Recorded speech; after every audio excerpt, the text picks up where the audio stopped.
Committee will come to order. Without objection, the chair may declare the committee in recess at any point in the hearing. I also want to admonish the audience that this is a public hearing, but we will not tolerate disruptions. Anybody who is disruptive will be removed and arrested. Today we continue our review of the FY25 budget request for the U.S. Army. I want to thank our witnesses for being here and for their service to our nation. The FY25 defense budget is extremely tight, and that's being generous. The FRA caps total defense spending at $895 billion for the year. That is less than 1% increase over FY24. When you factor in inflation, that 1% increase is actually a 2% decrease in defense spending. No service is hit harder than the Army.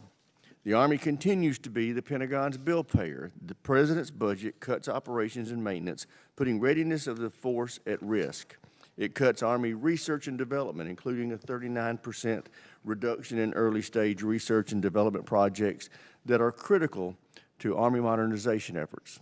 It cuts procurement of combat vehicles and ammunition and proposes to cancel 2 major modernization programs. But for as bad as the budget request is for the Army, it will get much worse if Congress fails to pass the National Security Supplemental this week. The Army is struggling to pay the unplanned operating costs of increased deployments and higher operation tempos in Eastern Europe and the Middle East. The Army is also rapidly running through its supply of interceptors as it defends Israel and our troops from Iran's unjustified missile and drone attacks. Furthermore, the Army is the lead supplier of drawdown assistance to Israel and Ukraine. Without supplemental funding to replace the weapons we are providing, and expand the industrial base, the Army will be hard-pressed to meet operational requirements in the event of a conflict with China. Making matters worse is the fact that the Army continues to struggle with a historic recruiting crisis. The Army missed its recruiting goals over the last 2 years by a combined 25,000 troops. The Army is taking action, though. I want to commend Secretary Wormuth and General George for requesting significant increases in this budget to improve the quality of life for our service members and their families.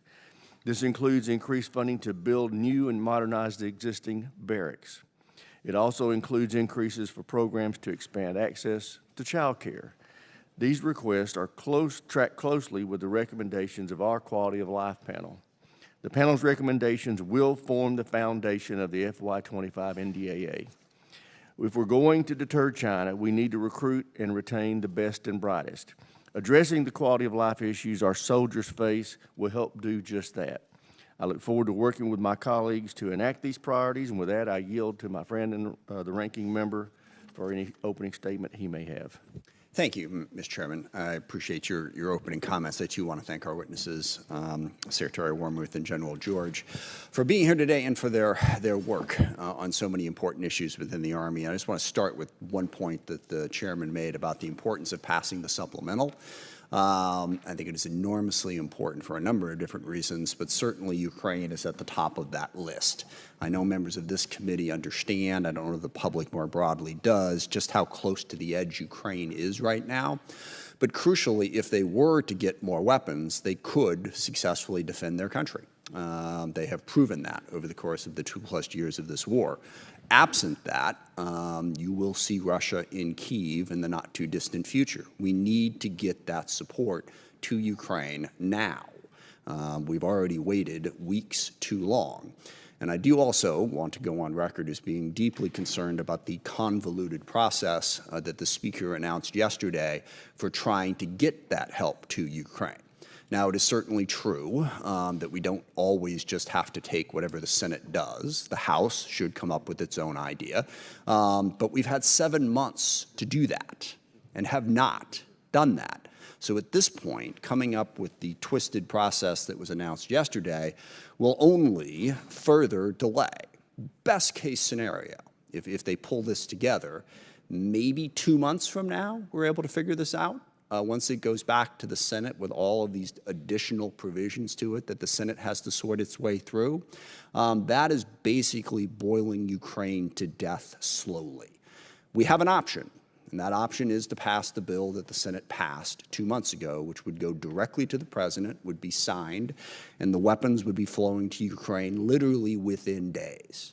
Now, again, I'm not unsympathetic. Well, the House, we can't just do what the Senate does. We're the House. We should exercise our own will. Sure, we've had 7 months to do it, and we haven't done anything as we've delayed over and over and over and over again to the point where there is simply no time to delay further by once again torturing ourselves to try to figure out what it is that the House Republican majority might want to do on Ukraine. As I've said repeatedly, legislation is not theoretical. It has to actually be written down, and we have run out of time. So I hope the majority will understand the importance of that and get something done, as the chairman said, this week. Passing a bill that is dramatically different than the Senate bill does not get something done this week. It is really important that we do that. I will just reiterate the points that the chairman made. Quickly, quality of life, recruitment, enormously important. I too want to compliment our witnesses today for their focus on that issue, and also compliment the chairman and the quality of life panel that just came back with, I think, some excellent and strong recommendations for how to meet those challenges and better support the men and women who serve. And certainly the Army, as the largest branch, is most directly impacted by these issues. So if we can make those improvements for quality of life, that will help support our fighting force in the way that they deserve and their families, and crucially help with recruitment and retention to meet those goals and objectives. And I know we've spoken a little bit. There has been some improvements in the recruitment issue. I know there have been a lot of efforts made on that. Would be anxious to hear from you both about how that process is going and what we can do to help further support it.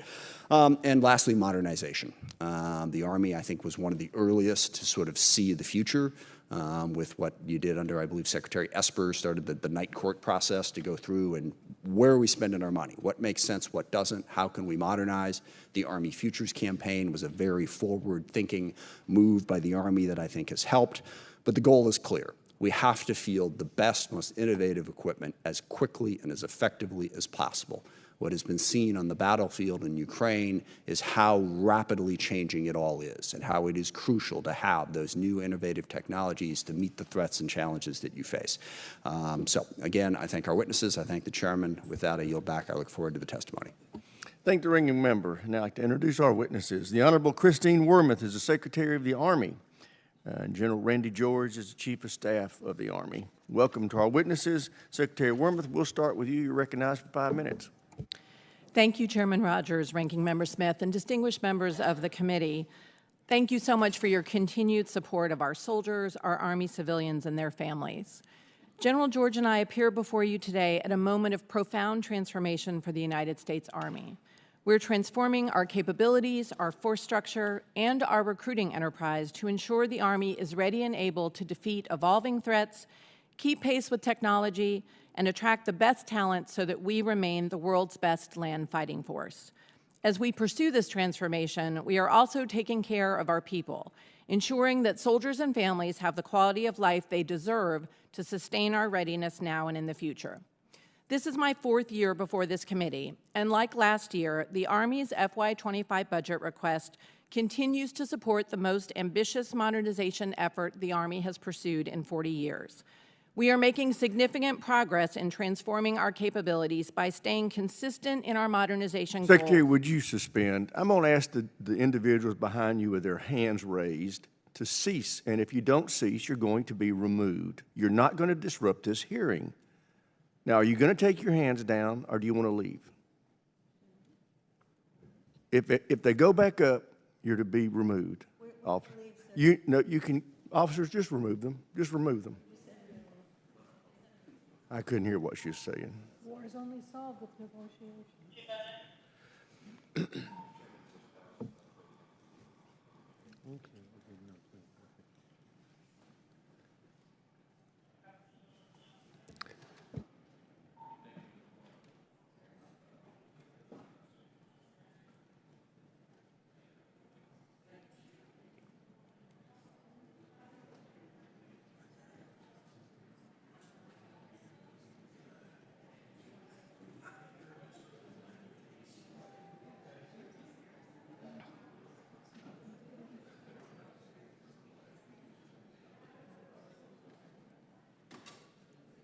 Thank you, Madam Secretary. You may continue. Thank you for doing that, Chairman. As I was saying, our modernization program is making good progress. The Next Generation Squad Weapon, Integrated Battle Command System, Mid-Range Capability, and Precision Strike Missile are just some examples of the critical new systems we've recently delivered. As we bring these systems into our inventory, we are also transforming our force structure to meet the priorities of the National Defense Strategy. Guided by the results of our total Army analysis process, we are building out new formations, such as our 5 multi-domain task forces that are equipped with the capabilities we need to conduct large-scale combat operations against technologically advanced military powers. And we are shrinking excess hollow force structure so that the units we have are manned and ready. While these force structure decisions bring down authorized troop levels by about 24,000 spaces, our decisions will actually, our goal is to increase the Army's authorized end strength from 445,000 to 470,000 by fiscal year 2029. To meet that goal, we are working around the clock to overcome our recruiting challenges, and we are making solid progress. Building on successful initiatives like the Future Soldier Prep Course, we are fundamentally transforming our recruiting enterprise to better compete in a 21st century job market. Most significantly, we are professionalizing our recruiting workforce by creating new permanent talent acquisition specialties for both enlisted soldiers and warrant officers. The assessment and selection of the first cohort of warrant officers is finished, and this group will actually be out in the field by the end of the summer. At the same time, our readiness depends not just on recruiting, equipping, and training the force, but also, as this committee knows well, on the overall well-being of our soldiers and families. The Army is dedicated to providing safe, high-quality housing and barracks for our soldiers and families. Over the next 5 years, we will invest an average of $2.1 billion every year in the construction, sustainment, restoration, and modernization of barracks for our unaccompanied soldiers. This investment will also fund 100% of the barracks sustainment requirement for the first time in years. We are also leveraging the expertise of our Army Corps of Engineers to stabilize project costs, and we will be hiring civilian barracks managers so that our soldiers can focus on their warfighting duties.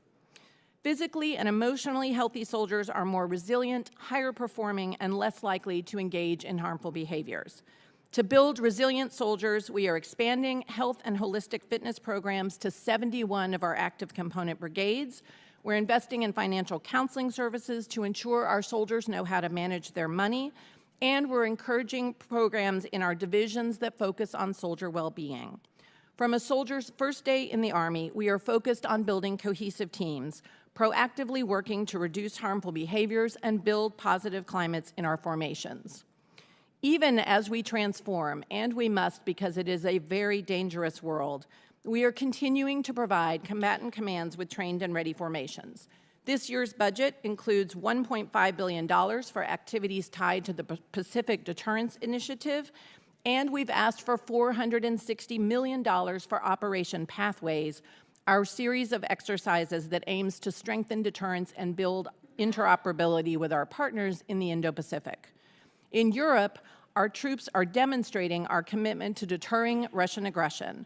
The Army is leading the effort to support Ukraine, from training over 17,000 Ukrainian troops to providing hundreds of vehicles, weapon systems, and millions of munitions. In CENTCOM, our soldiers are mission-focused and standing ready to provide further support for Israel's defense and to enhance regional stability. The Chief and I strongly urge the passing of a supplemental appropriations bill that will maintain critical support to our partners in Europe, Asia, and the Middle East, while investing in our own readiness. With your support, we'll continue to take care of our people and sustain the transformation that will keep our Army the best in the world. I'm proud of all that our soldiers and Army civilians are doing in service to the country and look forward to your questions. Thank you, Madam Secretary. General, you're recognized. Okay, thank you, Chairman. Chairman Rogers, Ranking Member Smith, distinguished members of the committee, thank you for the opportunity to talk to you today about our Army. The world is more volatile today than I've seen it in my 36-year career, and there is clearer cooperation between adversaries than we've seen in a while. A spark in any region could have global impacts. Meanwhile, the character war is changing rapidly, which we see from what is happening on battlefields in Ukraine and in the Middle East. Our Army is as important to the joint force as it has ever been. We must deter war everywhere and be ready to respond anywhere. So we are focused on providing the best Army with the budget we are given. Our soldiers deserve it, the joint team deserves it, and our nation deserves it. And that means making some tough decisions and finding ways to get better every day. As the Secretary already highlighted, our planned investments reflected in the FY25 budget will help our Army win the future fight and ensure that our soldiers and their families remain ready and resilient. Across the Army, we are learning from global events and continuously transforming how we operate, how we train, and how we equip. And I'd like to highlight a handful of things. We're learning that designs for things like unmanned systems must be modular, adaptable, and software defined. We are working to get relevant technology into the hands of our soldiers immediately. We are learning that counter-unmanned systems must evolve as the threat does to protect our formations and critical infrastructure. We are also moving out on that while being mindful of the cost curve. We need cheaper solutions. We are learning that in some cases, the right tech already exists to support transformation. For instance, the tech exists to make our command and control nodes more mobile, low signature, and more effective.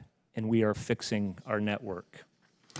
And we are building our magazine depth and modernizing our organic industrial base because we know that wars never end as quickly as we hope, and they take a lot of ammo. We are also transforming how we recruit, ensuring that we have the right talent and right tech, and that we are getting the word out about how our Army is a great place to serve because of our mission and our people.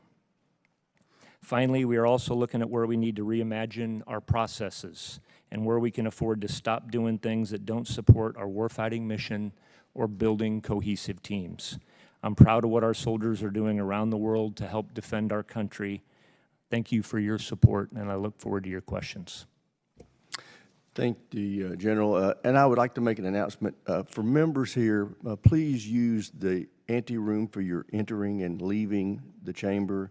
It is discourteous to our witnesses and distracting to the panelists to have all this activity going through these doors back there. So I would urge members back in the offices, or staff of members back in their offices, to advise their members of that. I recognize myself for first questions. To the both of you, can you lay out the risks that you're taking in this budget as a result of pressure from ongoing high levels of inflation and top-line spending cap? And what does that mean in terms of our ability to effectively deter China, Russia, and Iran? Secretary Wormuth. Chairman, I would say I think the challenge we have with our budget in terms of managing risk are a couple. One, it's always a challenge to manage, how do you buy down current risk or do you buy down future risk? Do you invest in readiness or do you invest in modernization of programs that won't field for several years, for example? The other challenge we have, of course, is where do we spend that incremental dollar? Do we spend it on a weapon system like our long-range hypersonic weapon, or do we invest it in, buying down, basically increasing the quality of our barracks inventory, for example, or looking at, buying more combat training center rotations? Those are the kinds of choices that the chief and I have had to make for the last few years. But I think, on balance, in terms of our ability to deal with China and Russia, we are investing in the right kinds of systems. We are making good progress with our modernization, and we're meeting all of the demands that the combatant commanders are putting on us right now. General, your thoughts, and, Yeah, I understand that you're investing in those things. Are you investing enough to have the deterrent effect? That's my concern, General. Yeah, Chairman, I would. There's a couple of things that we put in that I put in the my unfunded priority list. If we had another dollar that we would spend on, and some of that has to do counter U.S. for example, is a large portion that's in there. And some of that, since we submitted this budget, is how the world has changed and things that I think that we need to get after. And then I think what you'll also see in there, we've invested a lot in munitions and building our, our magazine depth that we both talked about up front. But there was a couple of areas that we could, if we had another dollar, that we would increase and maximize to whatever the extent of production that we could in magazine depth as well. But I agree with the Secretary. I think we're investing in the things that we need to invest in. I think we're seeing that with specifically long-range precision fires and what's coming online, what we're doing to invest in integrated air and missile defense and how important that is. And then counter UAS is something that I think we have a lot of that in our budget, and we'll need to turn faster on that. Okay, Secretary Wormuth, we've talked about, and you heard me make reference to it in my opening statement, the recruiting headwinds y'all been facing. How significant do you think the improvements in quality of life, the measures that we're proposing, that you've requested, are going to impact that recruiting problem? Chairman, I think, of course, it will be helpful the more we can point to quality barracks, competitive pay with the civilian sector, for example. I think where that's really going to help us is continuing to sustain our historically high retention. Honestly, in the data that we have, we don't see concerns from young Americans about whether the pay is competitive or even whether the barracks are good quality. But certainly, once folks join the Army, they see their earning statement, they see where they're living, and that shapes, I think, whether they want to stay in the Army. I think a lot of what we've done to see improvements in our recruiting has been opening up the Future Soldier Prep course, selecting our recruiters in a different way, and overhauling their training to help make them even more effective. So you don't think competitive pay is essential in the recruitment process? We haven't seen it as a concern. Young Americans basically right now see the pay as relatively competitive, of course, and I think that's partly because you all have passed a over 5% pay increase last year. There's a budget request for another pay increase this year. So I don't see that. The soldiers are not indicating that that's a huge concern, at least the folks who are looking at joining the Army. Okay. Chair recognizes ranking member. Thank you. Just following up on the modernization question, when you look at where it is most important for you to modernize, you look at the battlefield in Ukraine, drones, counter-drone, force protection, long-range fires, those are certainly the things that seem to be most important in a battlefield fight that you would be facing. And there's a lot of concern. We don't have the level of drone manufacturing, certainly in terms of ISR drones and all of that. So I think it's something like 90% of your average small, ISR drones are made in China. And what are we learning about what we're going to need to have adequate force protection against incoming threats? What are the key technologies and how are you developing them? And it's for both of you, but start with Secretary Wormuth. Certainly, and I know General George will want to build on this.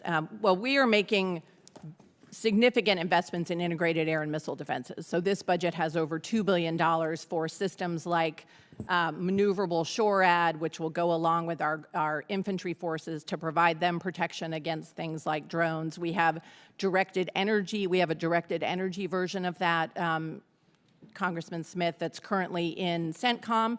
We think it's very important to invest in things like directed energy and high-powered microwaves. Sorry to interrupt, but just because I was over in the Middle East a couple times the last couple of months, and force protection is a huge focus, obviously. Is directed energy actually going to work? Because we've been talking about this forever, and it's not really fielded in any sort of comprehensive way. And have we gotten to the point where this technology is actually is it worth the investment? Is it going to help? Is it going to get us there? And is this going to happen, like, I don't know, in my lifetime? Our prototypes right now that are in CENTCOM are performing pretty well, and one of the reasons we sent them there is we want to see how they do in a desert environment. Anytime you've got lasers with sand, but they're performing well. I think the more open question, which you alluded to, is can we get them to a place where they're affordable at scale? And that we are still working on. But I think there's a lot of promise with both lasers and high-powered microwaves, particularly against swarms. That's helpful. Sorry to interrupt. Go ahead. No, that's okay. Why don't I let the chief speak to some of the UAS issues? Yeah, Congressman, I think first, what we're focused on is a layered defense. You have to have a layered defense with, several different capabilities, so both kinetic and non-kinetic. As the Secretary mentioned, what we're doing over in the Middle East, we're actually we want the user tester, developer, all there together to make incremental improvements. We've seen that, for example, with the Coyote missile, and it's been very, very effective of doing that. So I think that that's what we're looking at broadly. You asked, what do we have to do to tie all this together? One of our big focus areas is the network. If you cannot command and control, you cannot be dispersed. I mean, what we know is that you can be seen right now given space and the ubiquitous sensors that are out there. So we have to lower our profile, and I think that's for everything that's on the battlefield. It's going to have to be more mobile, lower signature, and a lot of that technology exists right now, and that's what we're focused on doing so that we can tie all of these sensors together. But I agree, there's 3 places that I think we need to move faster in, and that's UAS, unmanned systems ourselves, counter UAS, and then EW, because that is changing in weeks. Right. And we need the flexibility, I think, to be able to change with that. And it's something the chairman and I have worked a great deal on. We need to give you more flexibility in terms of how you spend your money and how you make your investments. We're working on a variety of different ways to do that. I think the R&D, pretty good. Procurement still takes too long. I mean, if you've got an idea in those areas or, frankly, any innovative technology and you're a company out there, DoD will probably help you with the R&D. But if you actually get it to the point where you have something that is developed and is ready to go, we are still way too slow in purchasing it, and that's undermining it. One final question along those lines. Partnerships are going to be crucial in meeting our production needs when it comes to ammunition. I know there's a Turkish company now that's getting ready to build a plant in Texas that will be making a substantial portion of our 155 rounds going forward. Who are the key partners that you see when you're trying to figure out how do we make sure we have enough munitions, ammunition, everything we need?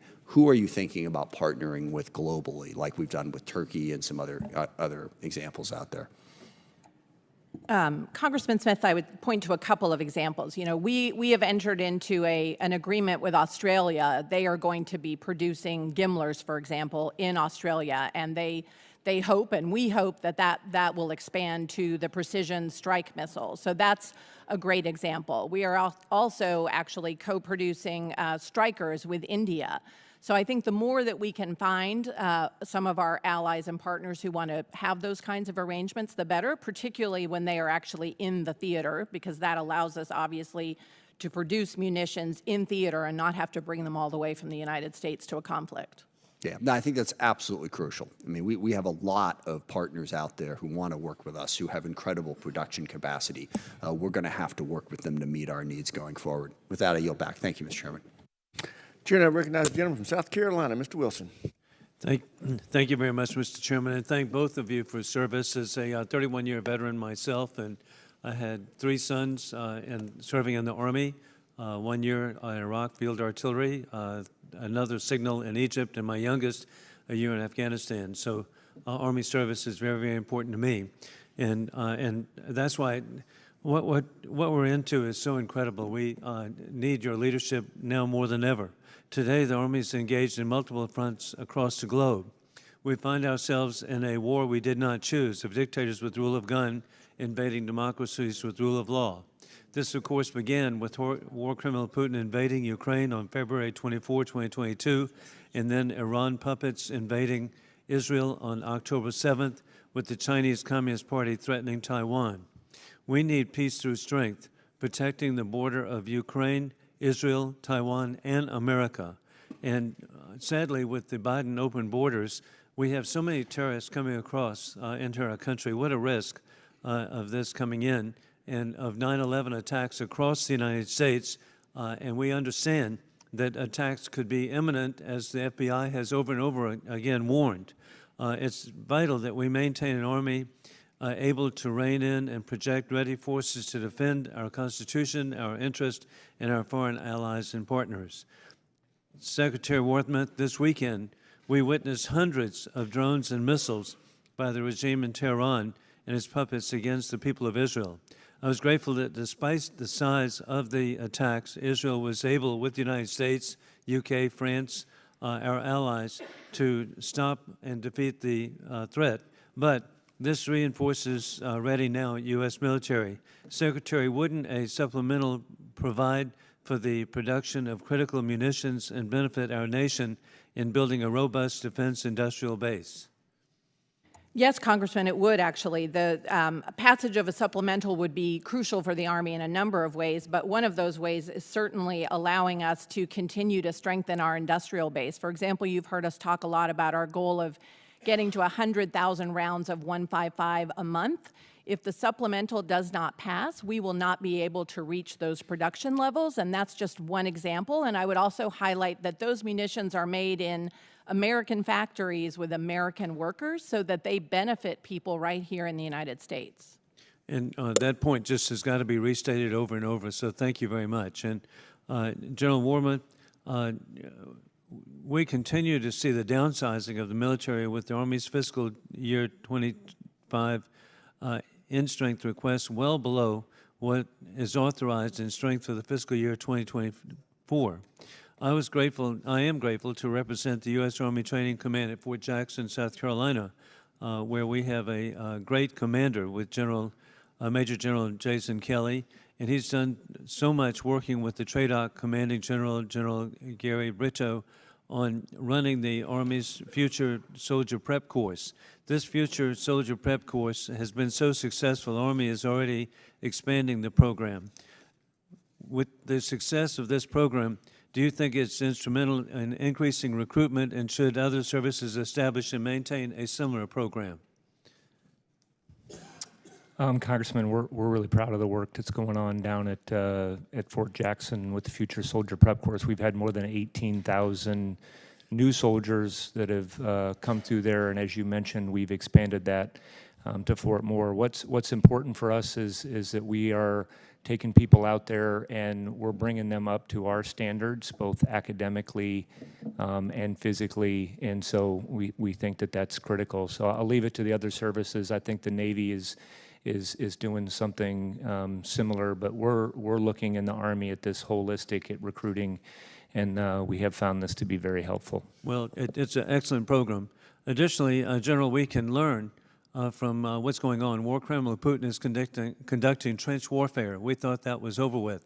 Putin is also conducting a barbaric tactic of attacking a civilian apartment complex, and then a few minutes later, when the emergency personnel come, fire, EMS, police, that's when the real attack comes. The intent is to discourage the population and also discourage the EMS. What are we doing to learn on this, how to address this? I will tell you, Congressman, that we have, and this is something that we talk about almost as much as we do recruiting, is what we're learning from the lessons in Ukraine. We have a fairly extensive team that's over, and we're doing a lot to support Ukraine right now over with U.S. Army Europe. Gentleman's time's expired. Chair, and I recognize the gentleman from Connecticut, Mr. Courtney. Thank you, Mr. Chairman, and thank you to both the witnesses today for your service and your testimony. Again, I want to begin by foot stomping what the ranking member said. The testimony we heard last week from General Cavoli in terms of just how dire the situation is in Ukraine.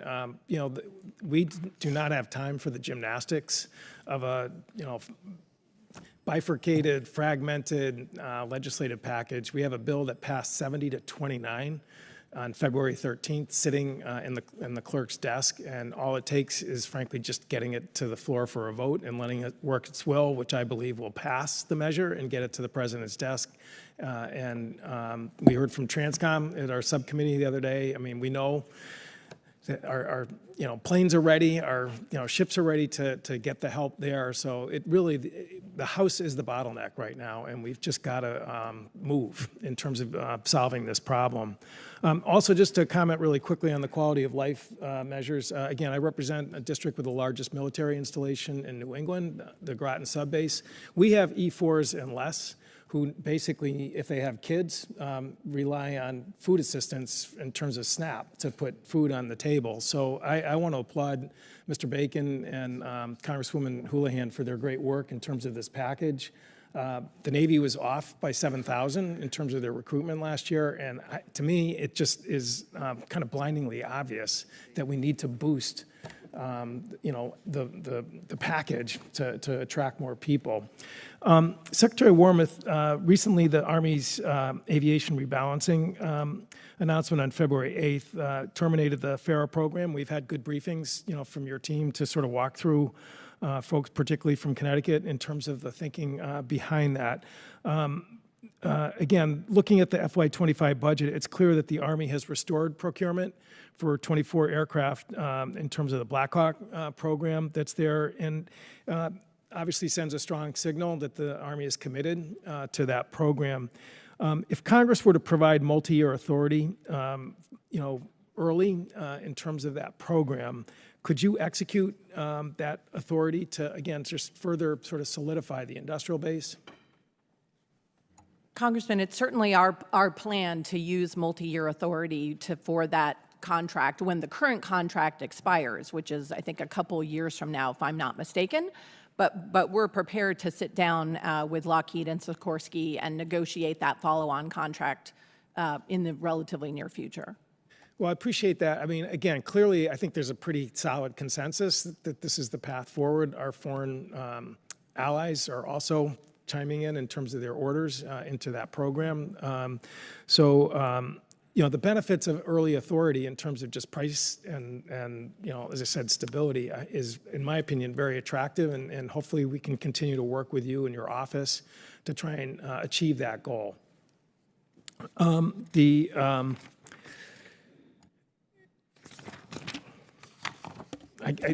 honestly, that was my number 1, 2, and 3 question for you here today. So with that, I will yield back. Thank the gentleman. Chair now recognizes the gentleman from Colorado, Mr. Lamborn. Thank you, Mr. Chairman, for having this hearing. I want to thank you, especially General George, for being here, or both of you, actually. But this is your first appearance as Army Chief of Staff. You're a former commander of the storied 4th Infantry Division, headquartered in Fort Carson, Colorado. So welcome here. I'm really concerned because, and we've been talking about drones and counter-drone efforts. Both the ranking member and the chairman have addressed this. And General George, I think we're failing. We do not have a program of record for counter-drone, either laser or directed energy capability.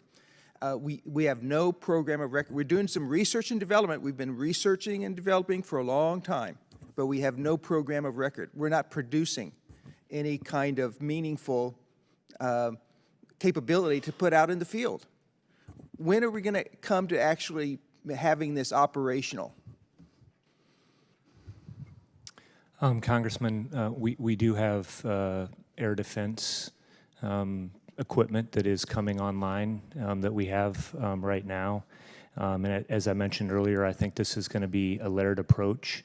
And we're very effectively using Coyote, MLIDs, other systems that are forward. I agree with you that we need to do more and do it quicker. One of the things that I talked about a little bit up front that I do think we need is to have, it's changing very rapidly with drones, is the flexibility to go from R&D to procurement, making sure that we have modular open system architecture and that we are doing things that we can get what's best that's out there. That's how fast it's moving.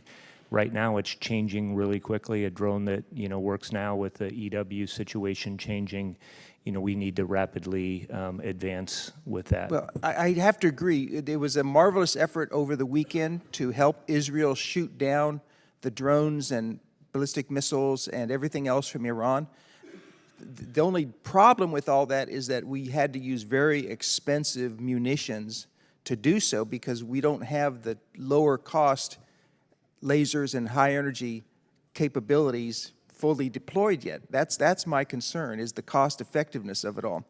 And when it comes to drones, there was an article in the Wall Street Journal on the 10th of April saying that, headline, How American Drones Failed to Turn the Tide in Ukraine. Drones from American startups have been deemed glitchy and expensive, prompting Ukraine to turn to alternatives from China. And this is bad news for the Pentagon, which needs a reliable supply of thousands of small unmanned aircraft. So on the offensive side, when are we going to have good drones that we can use in large numbers in places like CENTCOM? I'm pretty confident, Congressman, that we have the technology here stateside. I mean, I just was out at National Training Center and saw a UAS. It's the Ghost, and it was modular, very survivable in any EW environment. So I'm confident we can do that. Part of that is what I was mentioning earlier. I think we need to put the demand signal on them. So the world, fundamentally has changed here in the last 6 or 8 months. We were not able to reprogram. This gets back to something that's working. It's in R&D, and you want to buy additional capabilities of it, and because that's what companies are going to respond to. I think that flexibility would help us. Well, absolutely. I have to agree with you 1,000%. But I don't see that demand signal in the proposed budget. That's my concern. If I can shift gears, you know Fort Carson really well. You know the Pinyon Canyon training site, a premier, a jewel for training for the Army. But there's one problem, and there is that active pipeline that goes through part of that training range. Would you support researching and looking at ways of mitigating the limitations that pipeline puts on training at Pinyon Canyon? I'd certainly be interested in looking into that, Congressman, and we can follow up with you. I've trained at Pinyon Canyon a whole bunch. It's a great training area. I know our units are still getting after it right down in that training area, so absolutely can look at that and follow up with you. Thank you. Let's work on that. And I thank you so much. Thank you both for being here. Mr. Chairman, I yield back. Thank you, the gentleman. Chair, and I love the efficiency up here today. Recognize the gentleman from New Jersey, Mr. Norcross. Thank you, Chairman, and thank the witnesses for being here and having this very focused, at least what I'm hearing so far, is we're looking, at our industrial base. Obviously, we go back a few years, and it was the Night Corps where we reevaluated, quite frankly, everything that was on our agenda.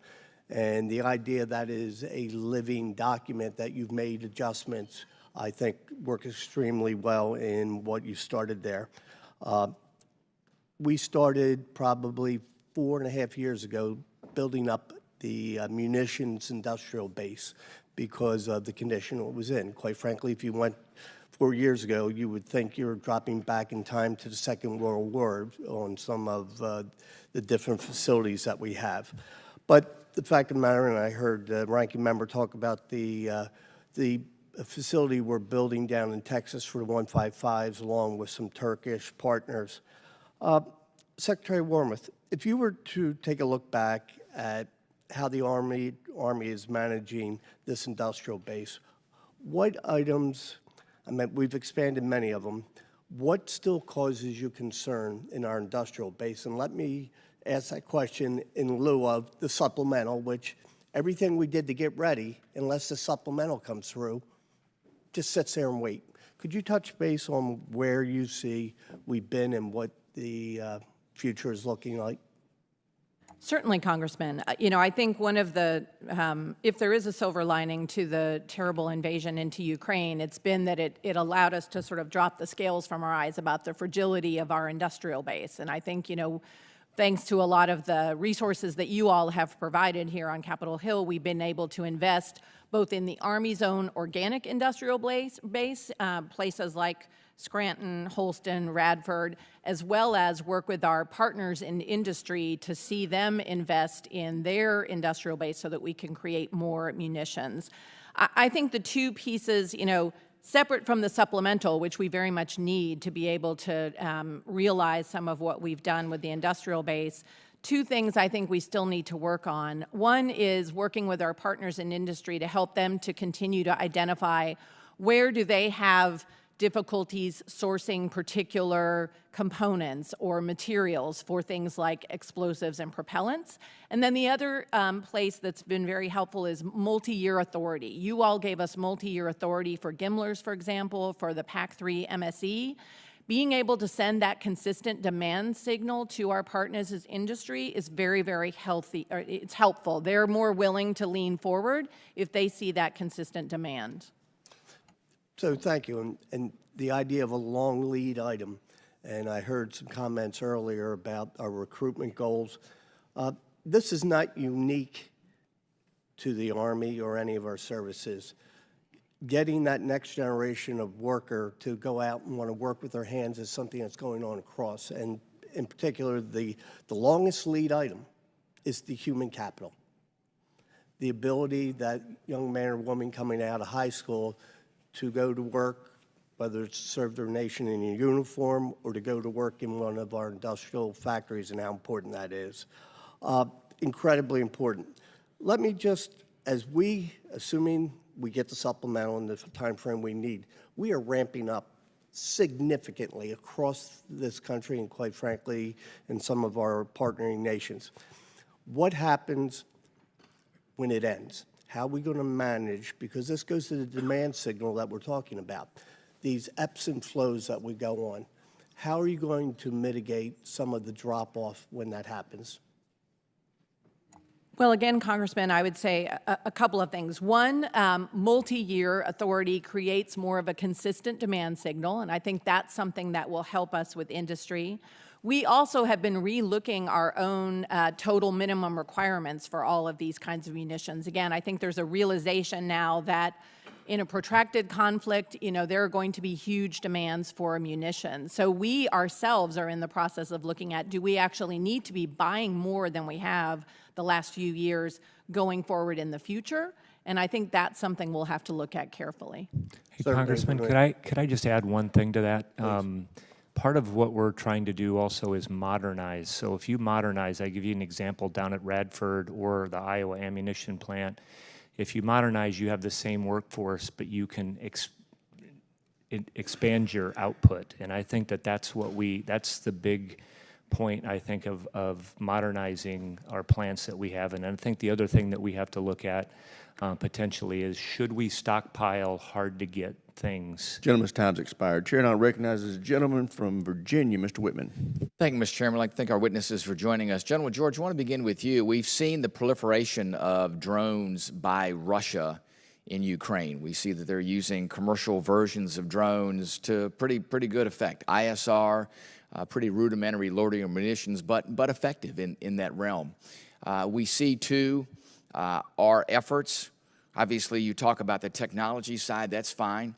And we see what we're doing there at National Training Center and other places.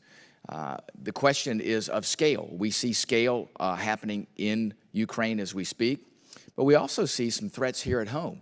We see overflights of U.S. military facilities by small UAS.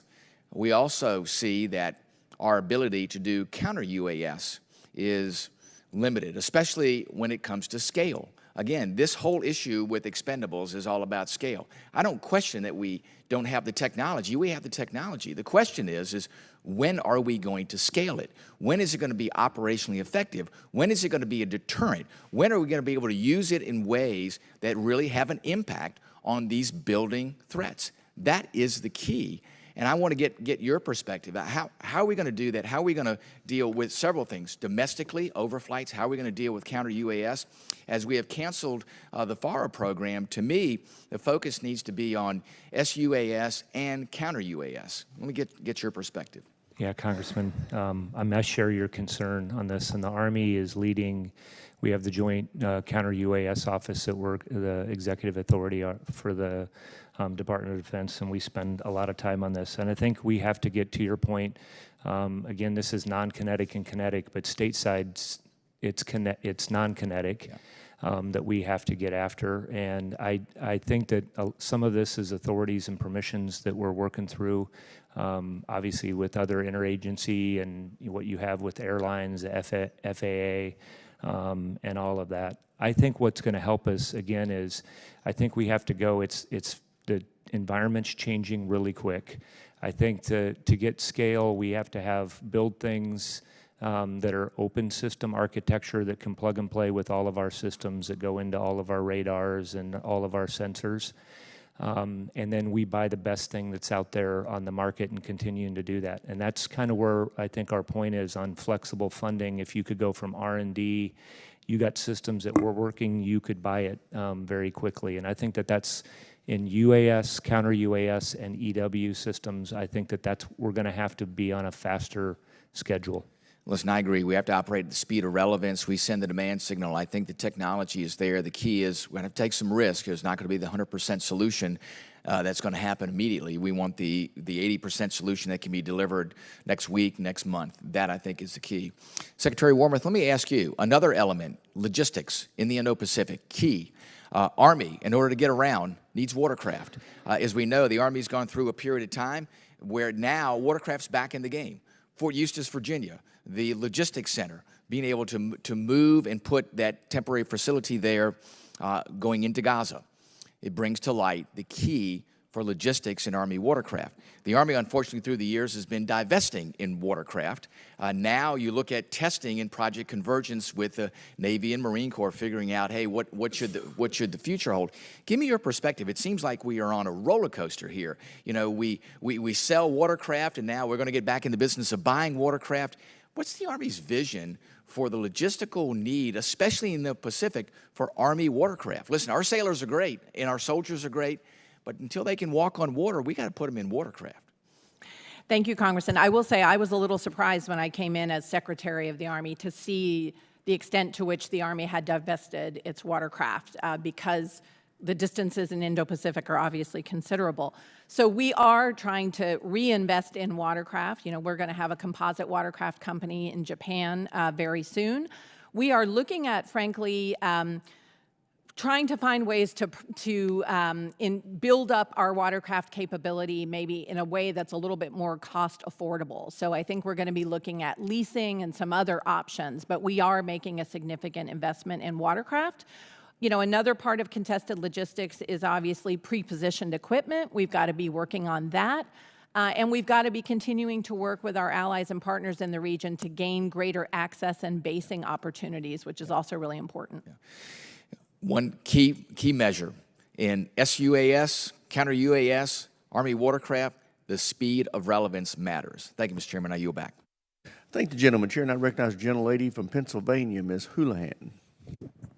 Thank you, Mr. Chair, and thank you so much for the opportunity to talk to you all today. I'm going to start with where the chairman and the ranking member started, focusing on the urgency, the sense of urgency, the dire urgency of getting our supplemental passed as it stands from the Senate is the only path that I think many of us see to happen. I would like to not be political, but have to be for a moment. We just recently discovered that votes were going to be canceled in the June timeframe so that a large contingency of the House could go to D-Day observations for the 80th.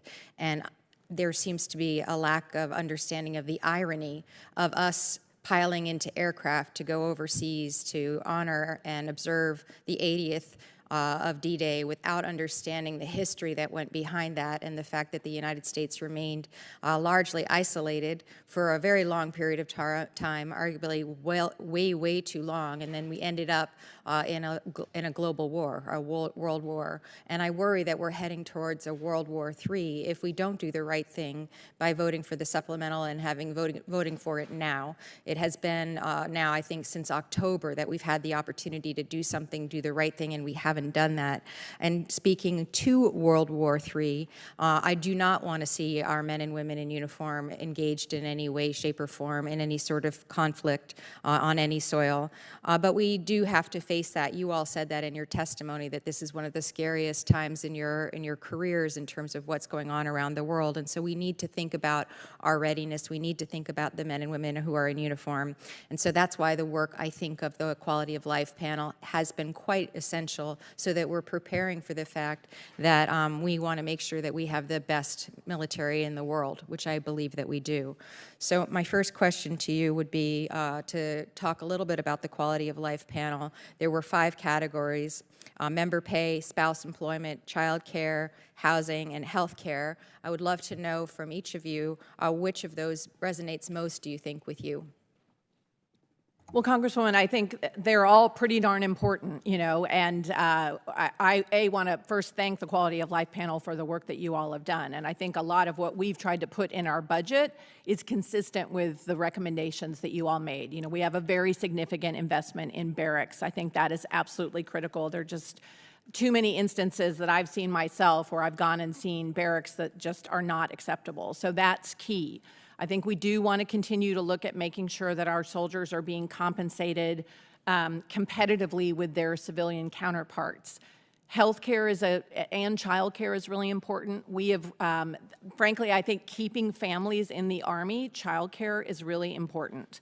And we have been investing in CDCs. We've also really been trying to focus on staffing at our CDCs, because if we can get the percentage of staff closer to 90%, we're better able to take kids off the wait list.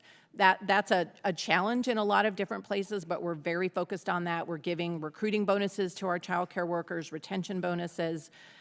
So that is really important. And I think spouse employment is another piece of keeping people in the Army. I think one of the best things we've done there is the Career Accelerator Pilot, which is a 12-week sort of paid fellowship to put spouses in companies in small firms that eventually lead to permanent employment. And about 40% of the participants now are Army spouses. So that's a few things. I appreciate it. In general.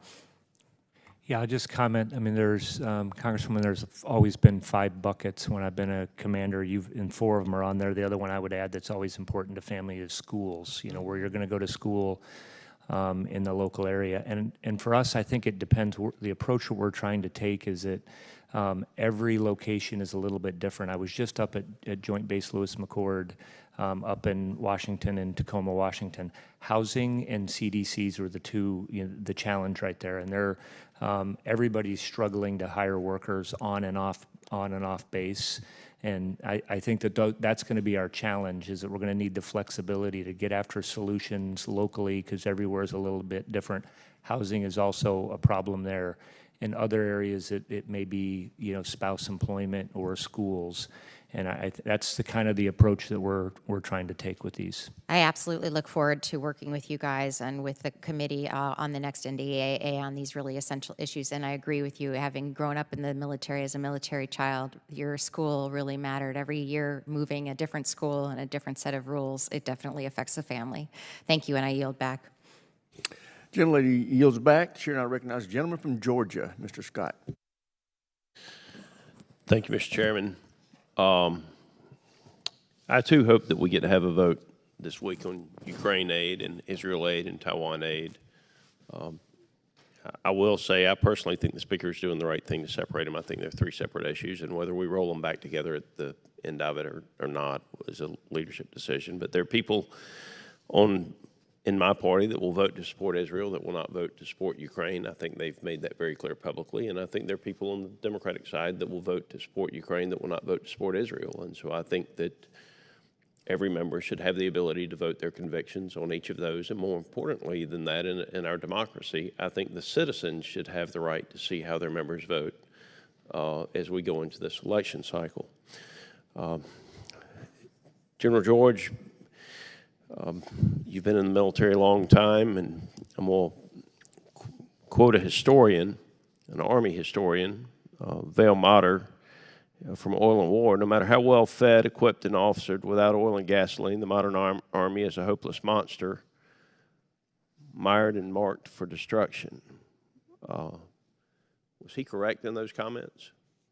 I missed the first part. Without oil and gasoline, is that? Does the military need oil and gas to function? Yes, we do, Congressman. The Russians have shown no mercy in attacking the energy infrastructure in Ukraine, regardless of what type of energy infrastructure it is, including the oil and gas. In a war, if your energy is targeting your oil and gas and your energy infrastructure, and you were the commanding general, would you attack theirs as well? Well, I don't really, on hypothetical situations, I guess I would, we normally do a center of gravity analysis, Congressman, and kind of determine what, targets that we think would be most effective to achieving our aims. Well, I would think it would be a pretty simple decision to attack the diesel that was allowing your enemy's tanks to run if they were using those tanks to fire on you. We don't understand. I don't understand why President Biden thinks it's okay for the Russians to attack the oil and gas infrastructure in Ukraine and the Ukrainians not to attack the oil and gas infrastructure in Russia. I mean, Secretary Wormuth, can you tell me why President Biden is opposed to the Ukrainians attacking the oil and gas infrastructure in Russia when it is the oil and gas infrastructure in Russia that is funding the war against Ukraine? As General George said, Congressman, I think the Ukrainian military, and again, this is, outside the sphere of our Title X responsibilities, so I myself am not having conversations with the Ukrainian military leadership, but I think, as General George said, we would be looking at the range of targets and how lucrative those targets are. There may be targets in terms of a military perspective that may have more immediate detrimental effect than hitting the energy targets, for example.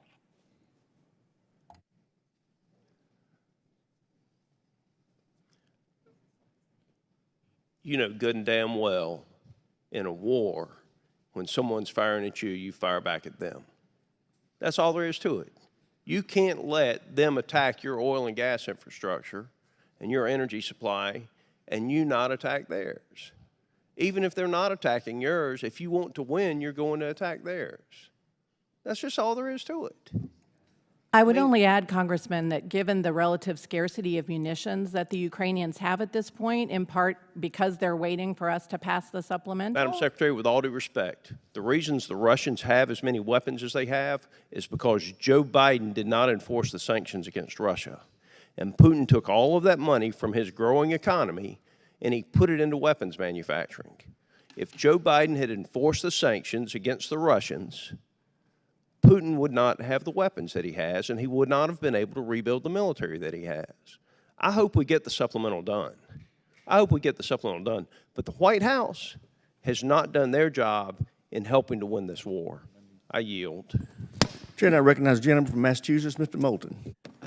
I just got to say, I mean, the hypocrisy, the utter hypocrisy of House Republicans refusing for clearly political reasons to pass Ukraine aid and then blaming Joe Biden. I mean, I have been critical of certain aspects of this Ukraine war. I'm not afraid to criticize a Democratic administration. But the alternative is a president who has said and has proven he will support Putin and Russia. That's the alternative here.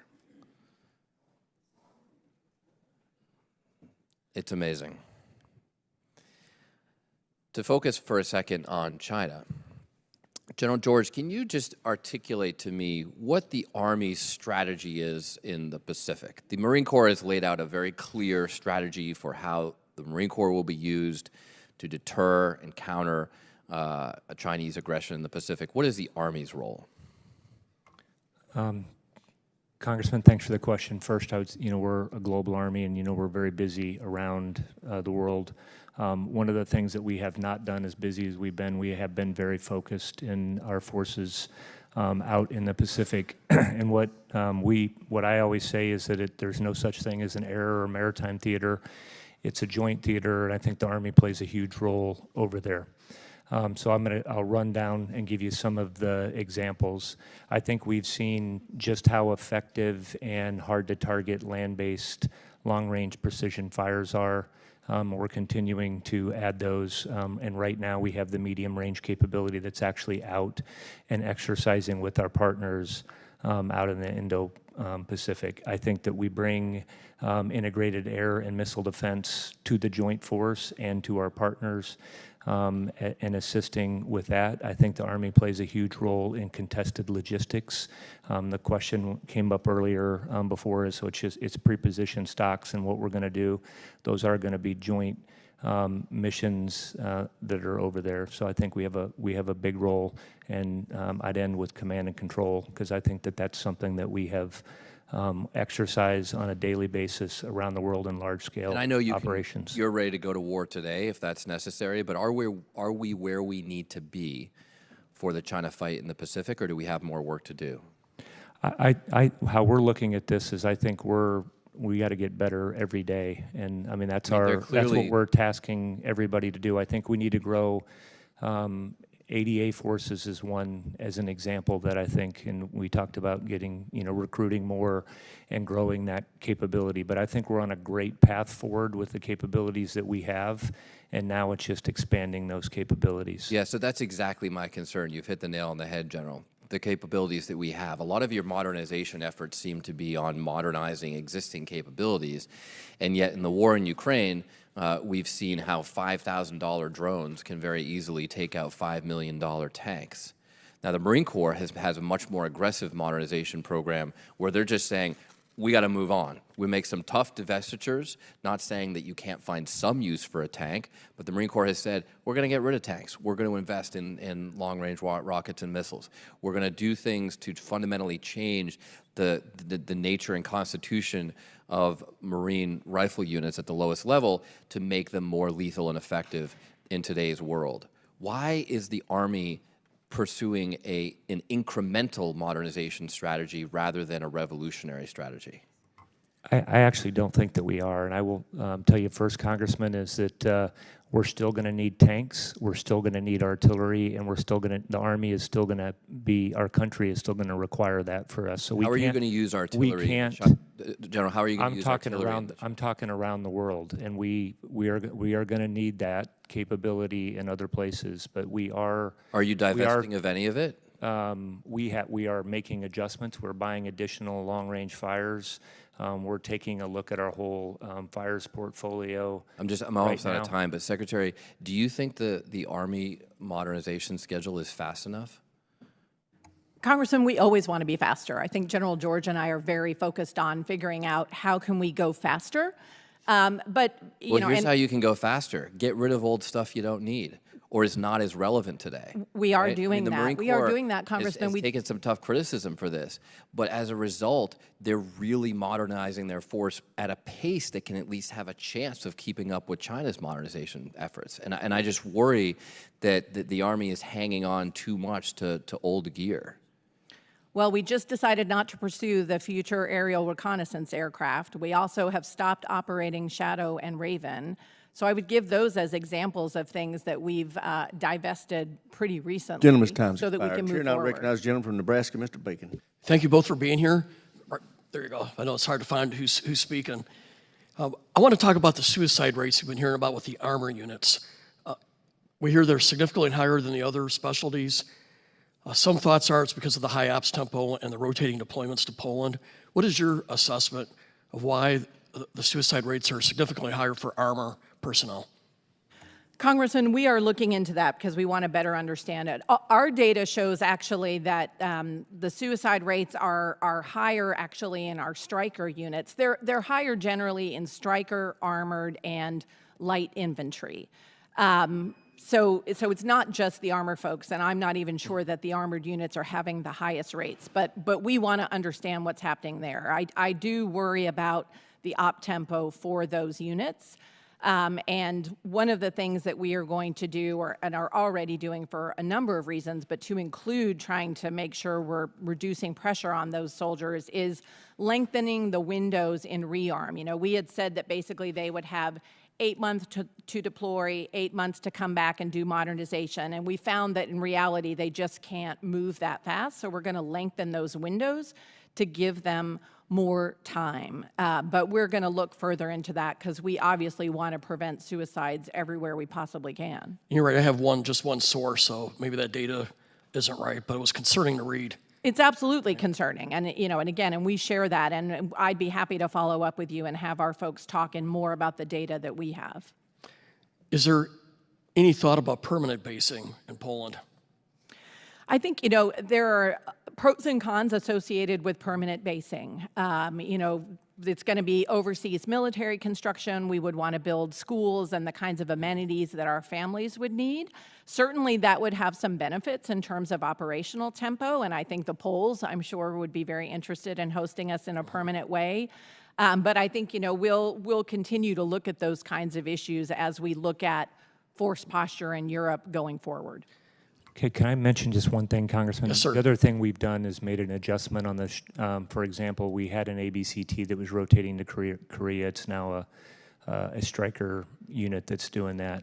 And I think the other thing, in looking, agree with the Secretary, I think that the challenge would be on anything permanent basing. It'd be like, okay, where's it going to come from? What unit is it going to come from stateside? And so right now we have flexibility, I think, with deploying our units that helps.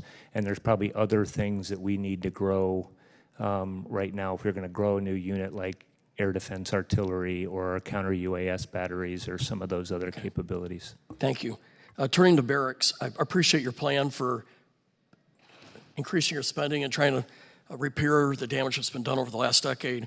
And you've already addressed this, so I won't drill into that so much. But I am curious, how did we get there? Because when I was the commander at Ramstein in 2008-9, I was commander at Offutt 2011-12, I had 4-star generals inspecting the dorms. And if they would have been bad, I would have got fired. So I'm trying to figure out what happened in Army, but it seems to be in all the services where we let the standards decrease to the level we did. Because I'm just trying to understand it. Any thoughts on that? Congressman, my view is there are a lot of factors at play. It's a little bit like recruiting. A lot of things went into it. We didn't kind of get into the crisis overnight. And I think it's a little bit the same with barracks. Part of it is, we have an enormous inventory. We have the biggest inventory of barracks of any service. A lot of our barracks are in places where we're experiencing climate change, and the temperature is increasing, the humidity is increasing, and all of that makes maintaining barracks more complicated. Some of it, frankly, I'm sad to say, is the harvest of sequestration, if you will. We went in and we basically cut lots of folks out of our departments of public works all across installations all across the country, and that meant we had fewer people overseeing the barracks. And some of it is, I think, the Army has always struggled to find enough to invest in barracks and do modernization and other things. So I think there's a lot of things that went into it, but we are very committed now to doing everything we can to get out of it. Thank you. With 30 seconds left, I'll yield the remainder of my time back. Very generous of you. Chair now recognizes the gentleman from California, Mr. Garamendi. Thank you. I'll take the 5 minutes, 30 seconds. Thank you. No. I really want to follow up on what the ranking member, Mr. Smith, raised early on, and that has to do with the process of getting a supplemental done. It appears as though we're headed for a very complex mechanism that may very well cause significant delay in the enactment of the supplemental. And so for Secretary Wormuth and General George, could you speak to the imminency of the problem of not having a supplemental for these many months? In fact, it's been 1 year since the Congress has voted for any support for Ukraine. So if you could speak to the nature of the problem that you're facing. Certainly, Congressman. First of all, I think in terms of the imminence issue, as General Cavoli said when he was here last week, I believe, the Ukrainians are in dire need. They are running very low on ammunition. They're running very low on Patriot interceptors, the things that they need to intercept all the missiles that the Russians are launching at them. And the sooner the supplemental passes, the sooner we can turn the spigot back on. He actually said a matter of a few weeks and then redefined it to probably 3 weeks. Get it done or else. Yeah, it is very concerning. It is very concerning. And for the Army, in terms of imminence, we have been cash flowing almost $800 million to support largely the Ukrainians, all of the training that we've done for them, but also some of the work we've done in CENTCOM. And if a supplemental doesn't pass for us, probably by the end of May, we are going to have to look at things like reducing our participation in the KFOR mission or canceling our participation in exercises in the third and fourth quarter, because we just don't have the money to be able to pay for any of that. So those are some of the time-sensitive issues for us. Good. General, anything to add? Yeah, the only other time-sensitive thing that I would add to what the Secretary mentioned is the question came up earlier about magazine depth and 155s. Every bit we're waiting, we are not modernizing our own industrial base, and we're not actually increasing our own magazine depth. We will be able to go to 100,000 rounds of 155 millimeter a month. for production, but without the supplemental, we'll stop well short of that. So I think that that's what it does for us as well. Thank you. Very few of us are left here, both Democrat and Republican, but this is here and now. The problem that Ranking Member Smith pointed out at the outset of this hearing is very, very real. Add any bell and whistle to the supplemental that was passed by the Senate, and the delay will be substantial, well past the dates that were given to us by General Cavoli and by General George and by Secretary Wormuth. We really cannot play this game any longer. It's on us to get it done, and specifically it's on our Republican colleagues. Don't play a game. Don't try to seek perfection. I do have another set of issues that I want to put on the table. We did talk about this earlier in our earlier meetings, but the contested logistics and the intra-theater logistics.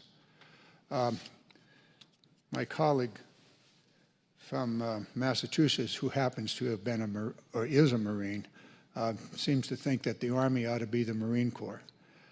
However, that won't happen, but the fact of the matter, the Pacific is different. What do you need to be able to operate intra-theater in the Pacific, things that you don't now have that you need to have? Congressman, I'll start and then quickly turn to General George. I think, as one of the other members of the committee pointed out, watercraft is very, very key. So we are investing in that, and we are exploring, what we can do to grow our capability there in a cost-effective way. Another thing that we need that, frankly is more controlled by our allies and friends in the theater is access, because the more we're able to put our soldiers there with their capabilities, the more effective we'll be in that theater. And so that's something we're working on. And then another thing I would point to is the kind of co-production of munitions like what we're going to be doing with Australia. That will be very helpful from a logistics perspective. Yeah, I would add. Well, I claim my 30 seconds. Gentleman's time's expired. Chair now recognizes the gentleman from Guam, Mr. Moylan. Thank you, Mr. Chairman. Secretary, the top item on INDOPACOM's unfunded priority list is Guam's missile defense system. This system is largely operated by the United States Army personnel. Now, will an increase in funding for the Guam missile defense improve the Army's ability to defend my constituents? Thank you, Congressman. We are very focused on the defense of Guam. At the same time, it is absolutely going to be a joint mission and a joint responsibility. We're working very closely, for example, with the Navy on defense of Guam. We have money in our budget to enable us to be able to bring forward a defense of Guam by FY27. It'll be a mix of Patriots, THAADs that are already, there in Guam. I had the opportunity to visit our THAAD battery there, and then some of our newer systems like the IFPC, and we'll have a battalion of that by the FY27. So I think the money in our budget right now is going to keep us on path to be able to build out the defense of Guam as we've planned. However, we do have a top #1 unfunded priority, so that's my concern. General, can you expand on that importance of the missile defense and getting it fully funded? Yeah, I wouldn't, Congressman, I think to what the Secretary said, I mean, the Army, our big role is helping technically, and Mr. Bush is kind of helping with that, and our acquisition professionals and integrated air and missile defense to figure out how to get that together. But it's Air Force and Navy. There's a Navy base there. There's an Air Force base. Right now, there's just one Army battalion that's on the ground. So we're leaning in fully to help do this and understand the importance of doing it. And I know that there's a team led by the Undersecretary of the Navy that's actually pulling all of that together, and we're doing whatever we can to support and really focusing on the technical aspect of the solution there. I appreciate it. Thank you. And Secretary, I'm also very proud to represent many of my constituents who are members of the Guam National Guard. Brigadier General Cruz, the Adjutant General of Guam Guard, relayed to me his wish to have closeness and presence amongst the forces on island. How is the Guam Guard being incorporated into the strategic planning for future operations on Guam, and will the new Joint Task Force Micronesia impact the Guam Guard's operation? Congressman, right now my understanding is that a lot of the great National Guard soldiers on Guam are providing some of the force protection for some of the active duty Army folks and are doing a great job. I actually had the opportunity to meet your tag when I was in Guam last summer, I think. And we're very open to exploring how the Guam Guard can be more involved as JTF Micronesia stands up. I'll be happy to see that they're a part of the Joint Task Force Micronesia to give their inputs. These folks know Guam, live Guam, know all the roads. If a disaster happens, there'll be an asset. So I thank you for that. And my last question, last year, General Karbler testified that demand for THAAD and Patriot systems has outpaced supply. He stated, quote, "Every combatant command wants more Patriot. They need more THAAD," unquote. So has anything changed with the respect to this demand signal, especially for Indo-PACOM with respect to Guam? Congressman, we continue to see huge demand for our air defenders, whether it's Patriot, THAAD, you know, with everything happening in the Middle East right now, they're wanted there, they're wanted in Indo-PACOM, they're wanted in EUCOM. What we are doing, in addition to growing our capabilities, is we are growing our force structure for our air defenders. So we are trying to we're creating an additional Patriot battalion over the next several years, and we're also creating new, what we call indirect fire protection capability battalions. So we're trying to grow our air defender community to give us more supply. Thank you for your testimonies, Mr. Chairman. I yield back. I thank the gentleman. Chair, and I recognize the gentlelady from Michigan, Ms. Slotkin. Thank you, Mr. Chairman. I just will reiterate the calls of so many of my colleagues on the urgency, which you all have articulated, of getting our supplemental package, bipartisan package, voted on this week in the House. And I just want to say, since we've been in here, there's been rumors on Twitter that, again, on the Republican side, there is a threat to Speaker Johnson, a potential motion to vacate, to remove him because of this vote. And I just want to say very openly and publicly that there is a bunch of Democrats willing to have a conversation about helping in that scenario if it means we get this supplemental through this week. That's how important this is to national security, to America's leadership role in the world, to making sure that Ukraine is not rolled, the first time a democracy would be rolled since World War II. So I just want to state that outright. It is insane to me that we are so desperate in Ukraine that the Pentagon notified with the Department of Justice the transfer of Iranian weapons that we seized off of Yemen to Ukraine. And the insanity of that, I think, is lost, I hope, on no one. So in any case, you all know the consequences of that. Shifting gears, Secretary Wormuth, it's great to see you. Thank you for coming to Michigan and seeing all the great ground vehicles that we make in Michigan. Obviously, that's our sweet spot and our skill set. And I just want to ask you a number of questions. They're not trick questions. It's just to help us grapple with what we are growing concern over in Michigan, which is the threat of Chinese electric vehicles on the commercial side flooding the United States the way they flooded the EU. So just a pure sort of yes or no question. I believe I know the answers, but would you support Chinese-produced cameras being put on our ground vehicles in the Army? No. Would you support Chinese radar technology being put on ground vehicles in the Army? No. Would you support Chinese-made LiDAR being used on ground vehicles in the Army? No, not if we can avoid it. Would you support Chinese software that would process all the information from those cameras, the radar, the LiDAR, in American military vehicles? Not combat vehicles, no. Okay. My colleagues have, we've all taken a lot of votes on the threat of things like TikTok and the Chinese government having access to all this personal information of Americans. What I would pose is that we are about to have a big moment of inflection here with the possibility of the saturation of Chinese electric vehicles being sold in the United States. The first Chinese electric vehicle sold in Europe was in 2021. They now have up to 25% of market share. That means every vehicle collecting information, collecting mapping data, collecting all kinds of information about our cities, our infrastructure locations, our military bases, and everything else. So I make this point only to say that our military would never allow the national security risk of those Chinese components, of those Chinese things being on our military vehicles.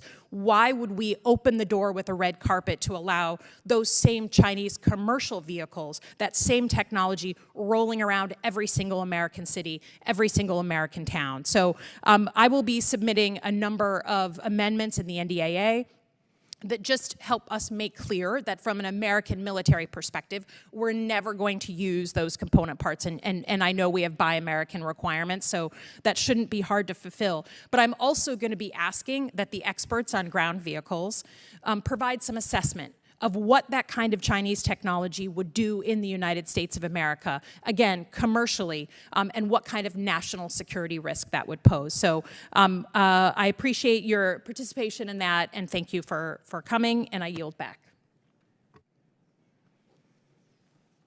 Chair, I recognize the gentleman from Alabama, Mr. Strong. Thank you, Chairman Rogers, and thanks to each of our distinguished panel persons for being here today. Redstone Arsenal in my district is a federal center of excellence, but the Army gave us a start back in 1941, and because of that, every day is Army Day in Huntsville. As my colleagues know, I could and would gladly spend the entire hearing sharing all the great things that the Army is doing at Redstone Arsenal, but unfortunately, I only have 5 minutes. However, I'd be remiss if I didn't express excitement about the newest Army cross-function team, the All-Domain Sensing CFT, standing up shop at Redstone Arsenal. 4 out of 10 CFTs isn't too bad, if you ask me, and only further prove that you can't talk about Army priorities and modernization without talking about North Alabama. Secretary Wormuth, the FY 2018 NDAA mandated that mature MDA programs should be transferred to services. However, Congress repealed that requirement after sustained advocacy from the Pentagon, sharing how this would be highly disruptive, especially to programs like THAAD. Is this still the DoD's view that this would be disruptive? Congressman, there are a lot of conversations that happen inside of the Pentagon that I'm not necessarily always aware of, but I think at this point there's not any plan to transfer MDA responsibilities to the Army. Thank you. Given the sudden change of policy, this committee is going to need a very clear explanation as to why. Can I have your commitment to provide a written report on the reasoning? Certainly, I'm happy to have our team lay out kind of our thinking on where that is right now. Thank you. I remain focused on our nation's hypersonic fielding strategy, especially relating to the work coming out of the Army's Rapid Capabilities and Critical Technologies Office, otherwise known as RCTO, which is headquartered at Redstone. To the extent you can share in this venue, I have 2 questions. How is the Army progressing in the long-range hypersonic weapons program, and how is the fielding of the new units to operate these systems progressing? Happy to give you a quick update, Congressman. The work on the long-range hypersonic weapon is going well. You know, obviously, when we didn't have a successful test most recently, we've spent a lot of that time looking at what happened there, how do we understand it, how do we fix the problems so that the test that we'll have later this year will be successful. And I think we have a good handle on that. We've been working very closely with the Navy. In the meantime, the unit out at JBLM that will eventually get the round, the hypersonic round, has been training with their ground equipment, and so they're going to be ready to go just as soon as we get that all up round to them. I don't know, Chief, if you want to add. Yeah, I just was out, Congressman, and went through that unit, and they're ready to go. They're actually training, and whenever we get the missile to them, which I think will be shortly, they're going to be ready to go. That's what we'd like to hear. Secretary Wormuth, General George, I want to applaud your efforts and that of the Sergeant Major for your support of the Army's efforts in the space domain. The space mission area is only continuing to grow as proven by the stand-up of Space Force. However, as you both know, the Army is still the top user of space in the Department of Defense. It is my understanding that several months ago, the Army approved the elevation of space operations career field from a function area to a branch. I have 3 questions. What is the status as to where the Army stands with the space branch? When can you expect it to roll out? What help do you need from this committee to help? Sorry, Congressman, we work closely with our colleagues in the Space Force. As you said, we're the biggest consumer of space-based capabilities. In terms of sort of the specifics that you'd asked about, I'd like to take that question for the record and get back to you unless the chief wants to add something. Yeah, I'll just add, Congressman, because I just was, General Gainey we were just having this discussion, actually. So we haven't, and right now we're analyzing. Obviously, space is very, very important to us. There are several branches right now or functional areas like in military intelligence, certain aspects of air defense, artillery, and signal, and all of those that have been going back and forth. And so what we're trying to determine, if we do, go with a branch, what is it going to look like and how are we going to do that? But we're invested in space, and we'll continue. And I will tell you that we're growing that with what we're doing, like for our multi-domain task forces.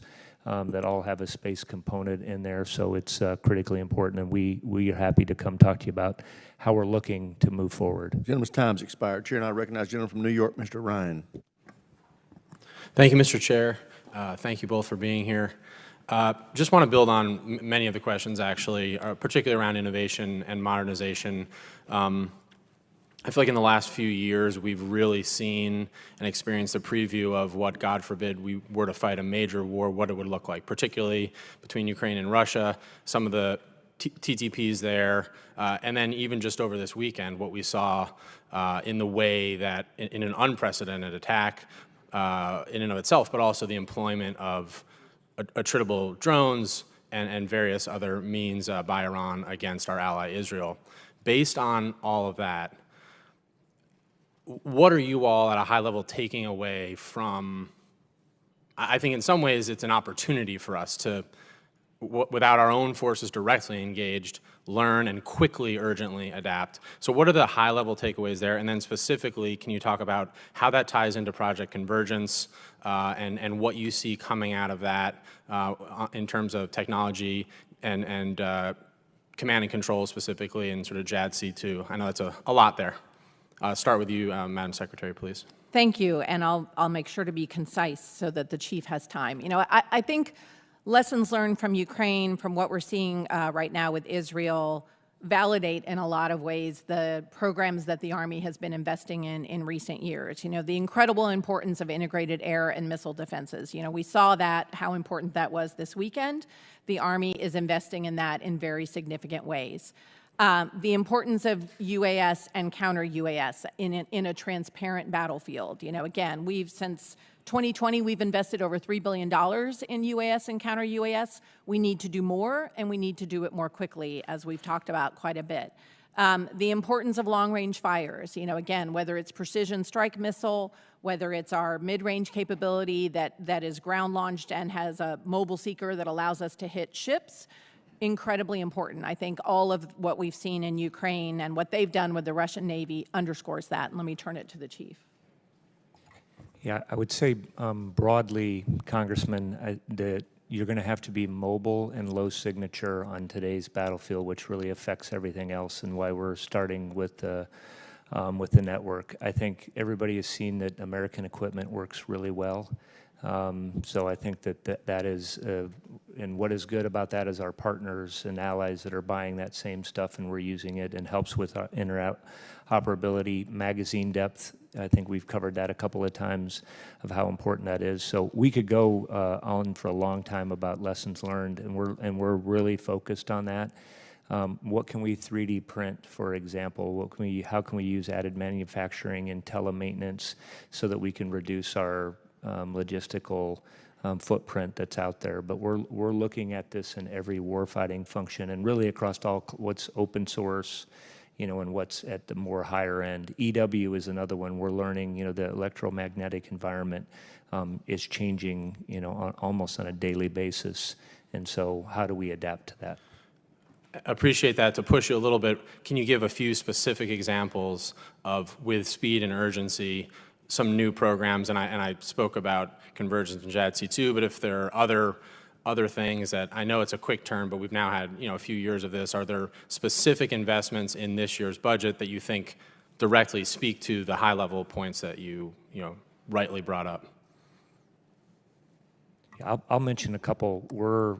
We're actually adjusting our network right now and doing that inside what we're changing from, and what we were talking about is not dragging around big antennas and having server stacks, so we're making those kinds of things, and so we're investing in other capabilities. We're also buying other short-range reconnaissance UAS. You'll see other aspects in our budget, the same thing on counter UAS. So there are things where PRISM is an example for long-range fires. I mean, we could go down a lot of what we were, like the Secretary said, producing is what's going to work on today's battlefield, anywhere it's going to deploy. And I think on the smaller systems, UAS, counter UAS, those are the ones that we need to, I think, pour a little more fuel on the fire on those. And Congressman, I would just add also the integrated battle command control system that's going to tie together a lot of the air and missile defenses. That kind of capability allows us to be able to share data not just across Army platforms, but with other services, and I think that's going to be critical for JADC2. Gentleman's time's expired. Chair, I recognize the gentleman from Indiana, Mr. Banks. Thank you, Mr. Chairman. Secretary Wormuth, is race a factor in admissions to the Army's officer candidate school? To be honest, Congressman, I'm not sure off the top of my head. We basically are looking for the best qualified, diverse folks to come into our officer corps. So the Army has said repeatedly that affirmative action at West Point is, quote, critical to our national security. So why is it critical at West Point? You don't seem to know about officer candidate school, but why would it be critical to our national security to protect affirmative action at West Point? Congressman, I think it's the same reason, and would be true for OCS and our West Point officers. It's to try to make sure that we have the best qualified, diverse set of people to lead a enormous Army made up of people from all different races, all different religions, all different demographics. The Supreme Court's ban on affirmative action at universities obviously applies to ROTC programs. Has that ruling harmed our national security? I think we're still, seeing the implications of the Supreme Court's decision. But in the meantime, we're doing everything we can to recruit the best possible folks into our officer corps and to the Army more broadly. But if the Army says it over and over again, I mean, what does it really mean that, quote, affirmative action is critical to our national security? I'm just wondering, what does that mean specifically? I think why is it critical to our national security? Why is affirmative action critical to our national security? What's critical to our national security is having the best qualified officers we can have to lead our soldiers. A large, number of our soldiers are African American, are Hispanic, are women, and we want to make sure that they have leaders that they look up to, that they have things in common with, and that they see as credible. So I think we want to have a diverse set of leaders to lead a diverse set of Americans who are serving in the Army. Is affirmative action the only way to accomplish that? Well, I think, we're taking a number of factors into account. And does it seem hypocritical that affirmative action at West Point, but not for ROTC? How does the Army compute that? Congressman, I think, frankly, I was a little puzzled at the Supreme Court's decision and the fact that they created a carve-out for the military academies when they decided that affirmative action wasn't legal for all of the colleges and universities. Why were you puzzled? Well, it just seems interesting to me. Why would they treat the academies differently from regular civilian colleges and universities? I wasn't sure what the line of thinking there was. But I'm not an attorney. So. If Congress eliminated affirmative action to I agree, it is puzzling. If Congress ended affirmative action at West Point, would the Army abide by that, and like every other college and university in America, and do away with it? The Army is going to abide by the laws of the United States. So yes, I think if Congress passes a law, we'll abide by it. At a conference at Duke University, you said, quote, "Today more than 80% of recruits come from military families. There is a risk of developing a warrior caste when only 1% of the population serves in the military." What did you mean by that? What I meant by that is, I think if you have the preponderance of folks in the Army coming from Army families, you have a possibility of becoming more and more distant from the 99% of the other Americans who aren't familiar with the military. And I just think that's something you want to guard against. I think it's healthy for us in the Army to have a broader representation as possible of folks. Where is the biggest source of military recruitment? Where does that come from? We get people from all across the country. We take a lot of people from the South and Southeast. From military families. Yes, about 80%. Children of service members. Yes. How far off is the Army of its current recruitment goals? Right now, we're actually on pace. I don't want to get overly confident, but I think we're going to make our recruiting this year, which is a goal of 55,000 contracts. But you agree that you've reduced your goals from last year when you were way off the mark? We had a very ambitious goal last year. I think General George and I agreed that a goal of 55,000 new soldiers plus 5,000 in the delayed entry program is healthy. I take it from what you just said, is the Army intentionally avoiding new recruits from military families? I mean, this is really stunning. No, certainly not. We are very proud of warrior caste. We're very proud of all of the folks who come from military families, and we welcome them with open arms. Really shocking testimony. Mr. Chairman, I yield back. Gentleman's time has expired. Chair now recognizes a gentlelady from Texas, Ms. Escobar. Thank you so much, Mr. Chairman, and many thanks to our witnesses. I want to reiterate a couple things that my colleagues mentioned. Number one, it really is stunning to me that Republicans have unfortunately stood in the way of help to Ukraine, especially as Ukraine is on this very dangerous precipice. Number two, I want to also say that I'm so proud of the work that the Quality of Life panel did and the work that we've reported out. I'm grateful to the chair and the ranking member for their support and encouragement of this work, and I look forward to working on implementation once the House, the Senate have passed this and the President has signed. But I want to turn my attention to Fort Bliss, incredible military installation that I have the honor and privilege of representing. Secretary Wormuth, General George, I was so pleased to see the $44 million in additional funding included in the budget request to complete the rail yard at Fort Bliss, following the $74 million investment requested, authorized, and appropriated for the project in fiscal year 24. The rail yard is a critical infrastructure requirement I've advocated for throughout my time in Congress, and I'd love for you to speak to the importance of these MILCON investments to support Fort Bliss's power projection mission requirements, please. Certainly. Thank you, Congresswoman, and I'll turn it over to General George shortly. You know, as you alluded to, it is very important for us to be able to project power out of the United States, you know, to flow our forces wherever they may be needed, and sometimes they're needed on very short notice. So those railheads like the one at Fort Bliss are key to us being able to, you know, move our soldiers' equipment out rapidly. And you know, we have a number of infrastructure requirements for power projection that we're continuing to get after, but I'm very glad we were able to put the investment towards the one at Fort Bliss. Chief. Yeah, Congresswoman, Bliss is a great place to train. It's a great place for our families. So it's a crown jewel for us down there. And I think, like the Secretary said, to get 1st Armored Division and all of the other units that we have, important units to include air defense artillery out of there, having a really good railhead and being able to move those formations quickly is critically important to us, and that's what that's going to provide. Thank you both so much. Secretary Wormuth, I understand that through earlier iterations of the Army's 2030 modernization plan and the stationing actions to follow, Fort Bliss was projected to receive an URCA, or Extended Range Cannon Artillery Battalion, in fiscal year 26. As you know, the intent behind this was to provide improved lethality and range to our Armored Brigade combat teams, such as the 1st Armored Division, which I'm so honored to represent.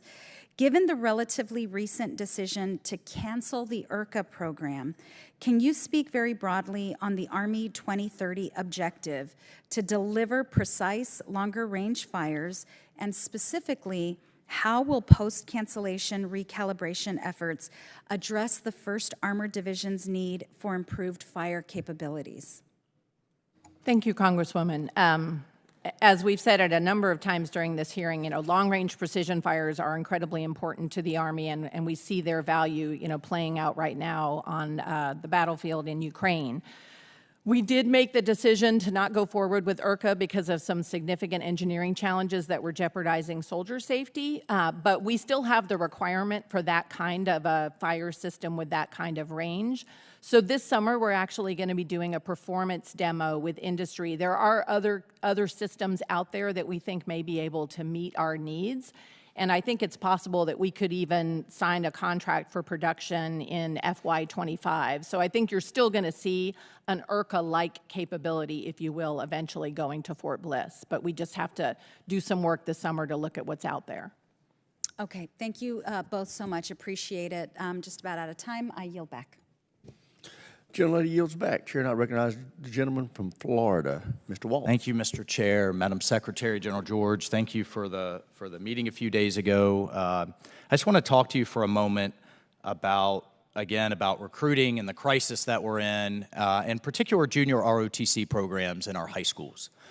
Senator Wicker and I, in the last NDAA, with the support of many on this committee, increased the cap for the number of junior ROTC programs from 3,500 to 4,000. Unfortunately, the President's budget request nowhere near funds these programs. And just for everybody watching and listening, we're talking about 2 to 3 people, half of their cost, because the school system covers the other half. So really, this is what you call in the Pentagon budget dust. But I think the impact is huge. There's a lot of talk about Gen Z doesn't know what it's like to serve or want to serve. Well, now you have Gen Z that's showing up right place, right time, right uniform, positive male and female role models, leadership, discipline, followership, teamwork. And even if they don't join the military, you get a better citizen out of it. I think you would agree. Yes? Thank you. And what I have here is a correlation of the states where you have the highest concentration of junior ROTC programs, mainly in the Southeast and the Midwest. You have your highest percentage of recruiting here and here that are actually joining. So my question is, why do we have the Army shutting down junior ROTC programs right now? And what's concerning, in line with the diversity goals that you were just talking to with Representative Banks, 80% of the junior ROTC programs in the high schools that are being shut down are in minority-majority high schools, 80% of the ones being shut down. Can you speak to that, Secretary Wormuth? Why is that? How does that fit your recruiting goals? How does that fit your diversity goals? Yeah. Shutting down minority-majority junior ROTC programs. First of all, I want to say I completely agree with you that JROTC programs are great. I've had the opportunity to visit a number, and the kids in those programs are terrific. Will you commit to work with us to increase what the President's budget requested? Because I think the outsized impact, the bang for the bucks, is tremendous. Yeah, I think if there's a way to get additional funding for these programs, that would be helpful to us. The limiting factor is funding, and then also instructors, finding people, who are qualified and who... We also broadened in the last NDAA the type of people that can serve as instructors and increase their pay. But please continue. That's helpful because in many cases, frankly, Congressman, it's the instructors and the availability of instructors that can be a limiting factor. And you'll recall there was, I think, a a series of news articles looking at some very unfortunate circumstances where we had instructors engaging in very inappropriate ways with some of those cadets. So we want to make sure we have the right people, you know. Absolutely, but I think those are outliers. I think the vast majority of agree. ROTC are continuing to serve. Absolutely Just in agree with that. the interest of time, please take a hard look at the programs you're shutting down and where. Number one, and we'll have a measure to reduce the number of minimum cadets in this next NDAA. I think if you have 50, 60, 70 kids, that program should continue. Right now, it's at 100, and that puts them on the list to be shut down. So we'll work with you to look at that. Just switching topics very quickly, we've talked about the cuts to our SOF enterprise, to our special operators. General George, you well and everyone knows it was Green Berets, I'm proud to say, that were training the Ukrainians from 2014 on to get them ready for this fight. I think they've had an outsized impact and will continue in Great War competition. One of the biggest concerns is misinformation. We're seeing that in Gaza. We're seeing misinformation in the Pacific. There's a lot of talk in this town about misinformation, yet the biggest cuts are to PSYOPs. Why is that, Secretary Wormuth? Congressman, my understanding is actually the preponderance of the 3,000 slots that are being reduced are actually enablers. They're communicators, they're administrative support people. I think that SOCOM and SOLIC have worked very hard to have very targeted reductions to authorizations, and that the reductions to PSYOP are relatively small out of that broader 3,000. Okay, we'll relook that, and then just in the few seconds I have remaining, back to the EV issue, are there any charging stations in Ukraine or Africa or anywhere else? I think we need to take a hard look at the carbon neutral goal and what we're doing to although I will say, I want to foot stomp what he said about JROTC. Those are outstanding programs. We need to do everything we can to maintain those as viable. With that, I recognize the gentlelady from New Jersey, Ms. Sherrill. Thank you, Mr. Chairman. As you've stated, the Army continues to aggressively pursue modernization as a top priority to ensure our land forces can dominate any future battlefield. And as we've seen in Ukraine, the ability to strike at extended ranges allows forces to hit deeper into enemy territory while maintaining a standoff. And when we talk about long-range precision fires, many default to precision rockets and missiles, but the reality is that while these systems have their place, they're not an economic solution for any sustained large-scale conflict. So you mentioned that you think there are opportunities out there with the cancellation of the Extended Range Cannon Artillery program to meet some needs, even having some procurement goals. You said, I think, FY25. Are there any other research and other programs you're pursuing to ensure we achieve overmatch against any potential enemy with our current and future howitzer platforms? I'll talk about this a little bit, Congresswoman. So, yeah, we are looking, and I agree with you. It's not just, this gets to same thing as integrated air and missile defense with long-range fires. You know, with the extended battlefield, we'll need mortars, artillery, all of that. We're looking at that. And I think what we're looking at right now is how do we become more mobile on the battlefield with all of those systems. Excuse me. And then we also got to look at the round. What can we do to adjust the round? And we've done a lot with energetics and made some adjustments so that we're not changing out our systems, that we're actually getting increased range, increased accuracy, and increased lethality by using that as well. So we're trying to look at it in totality. And then the other thing, I do think that there are loitering munitions and other things that we can do that we can reduce the cost on that will also expand the battlefield. That is, we are looking at those as well. Thank you. And our support to Ukraine has also opened our eyes to the shortcomings in our defense industrial base, especially for artillery shells that continue to show their necessity in modern warfare. So Ukraine is limited to firing, I believe I last heard, 2,000 artillery shells a day, roughly 1/3 of Russia's capacity. due to shortages. If the U.S. is to find itself in a large-scale conflict, our industrial base must be able to quickly and effectively increase production of critical munitions to support our armed forces. So, Madam Secretary, this committee has done much to support the Army ammunition production base. What further investments are needed to ensure our organic industrial base can scale production of munitions to meet the requirements of not only today with respect to Ukraine, but potential conflict in the future? Thank you, Congresswoman. The work that's been done, at places like Picatinny and elsewhere in the past couple of years has just been outstanding. I think we've strengthened our industrial base considerably. In terms of future investments, our budget invests $1 billion a year across the 5 years in our organic industrial base, so in our 23 arsenals, ammo plants, and depots.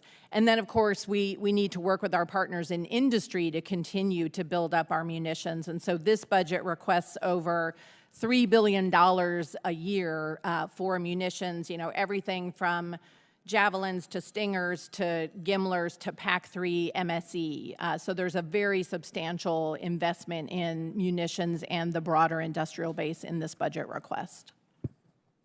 Thank you. And then, as we've seen from the war in Ukraine, it's given us valuable lessons learned as we prepare our forces for large-scale combat operations. It's one thing to develop and adopt technologies such as drones and electromagnetic warfare, but we have to incorporate those lessons into doctrine, training, and the organization of our land forces. So, General George, can you provide an overview of how the Army's incorporating lessons from Ukraine at echelon? How are our soldiers mastering these new technologies while also working on old school tasks such as trench warfare and analog communications? And finally, how are we preparing to counter the lessons our adversaries are learning from this conflict as well? Okay, thanks for the question, Congresswoman. Yeah, 20 so seconds. we have, I'll try to be quick. We have Center for Army Lessons Learned over there. TRADOC is leading this, but really all the organizations from the Army Futures Command, making sure that we're learning what we're doing. And we say there's a difference between a lesson observed and a lesson learned.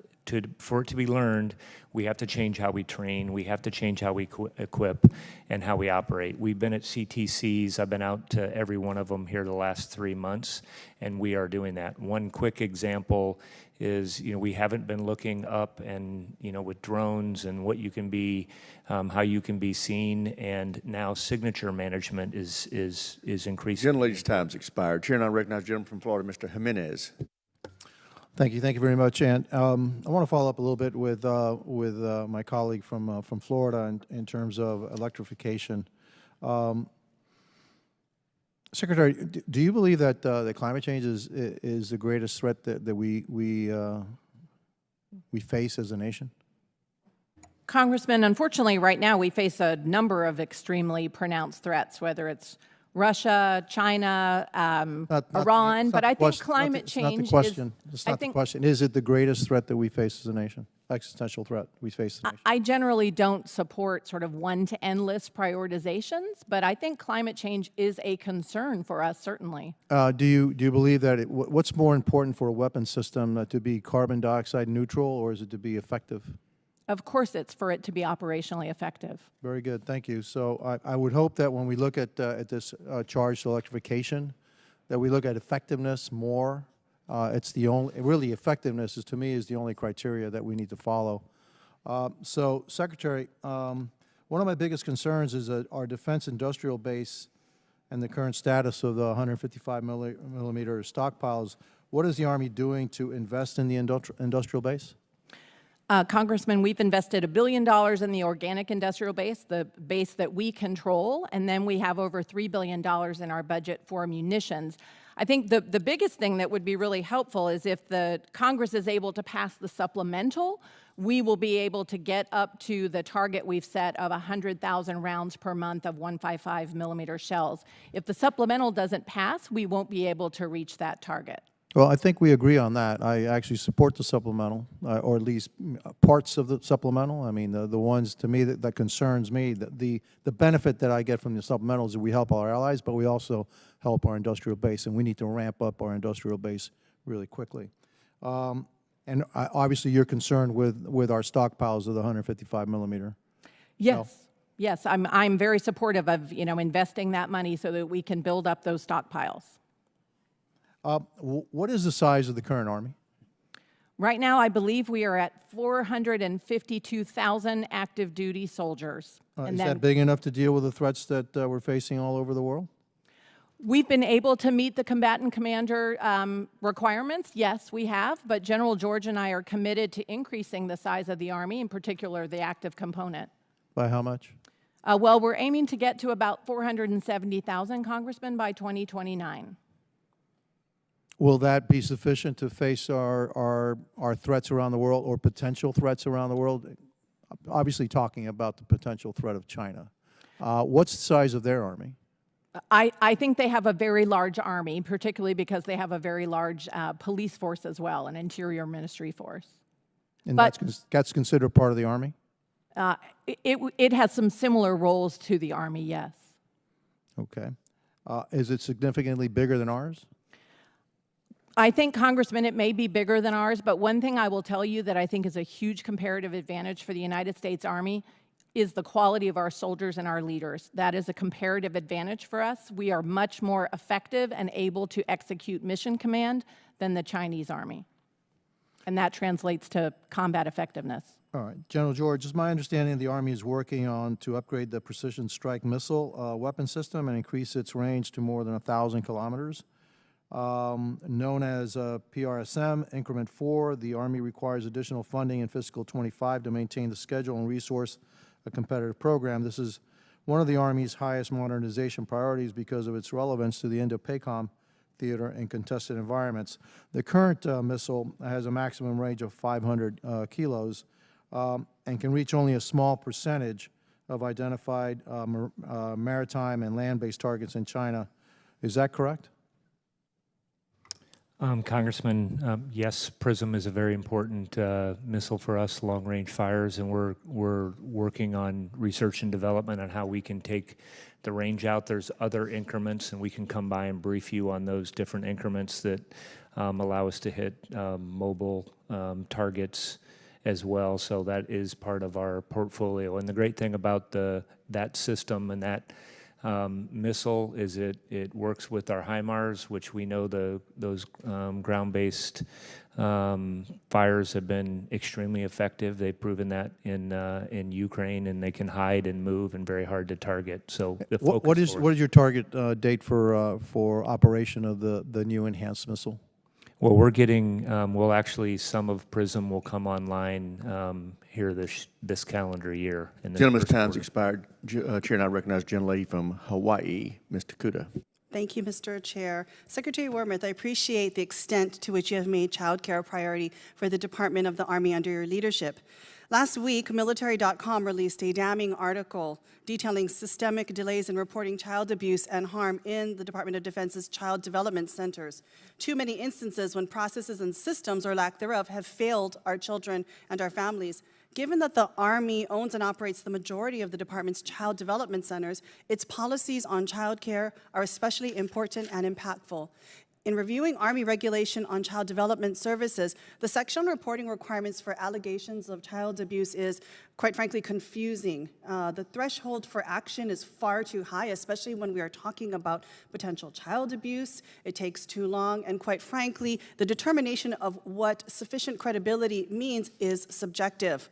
Noticeably missing from this section of the regulation is any mention of notifying parents and legal guardians. In fact, the regulation only explicitly requires parents to be notified about their child in very limited circumstances, in medical emergencies, instances of communicable disease, acute illness, unusual occurrence, excursions, availability of care, change in personnel, no mention of child abuse. Secretary Wormuth, in the interest of the health and safety of our children, what steps can the Army take to clear up its policies on reporting these instances of child abuse and ensure that parents and legal guardians are part of those policies?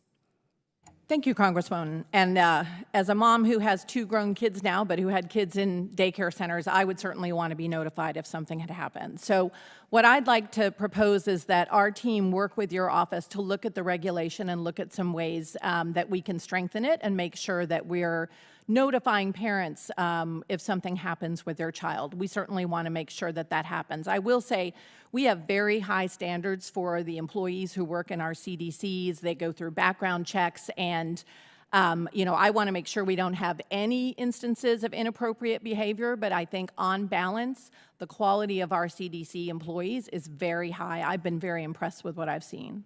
Thank you. And the bottom line is those policies need to be, reflective of the actions we like to see, and we have to make sure we hold them accountable.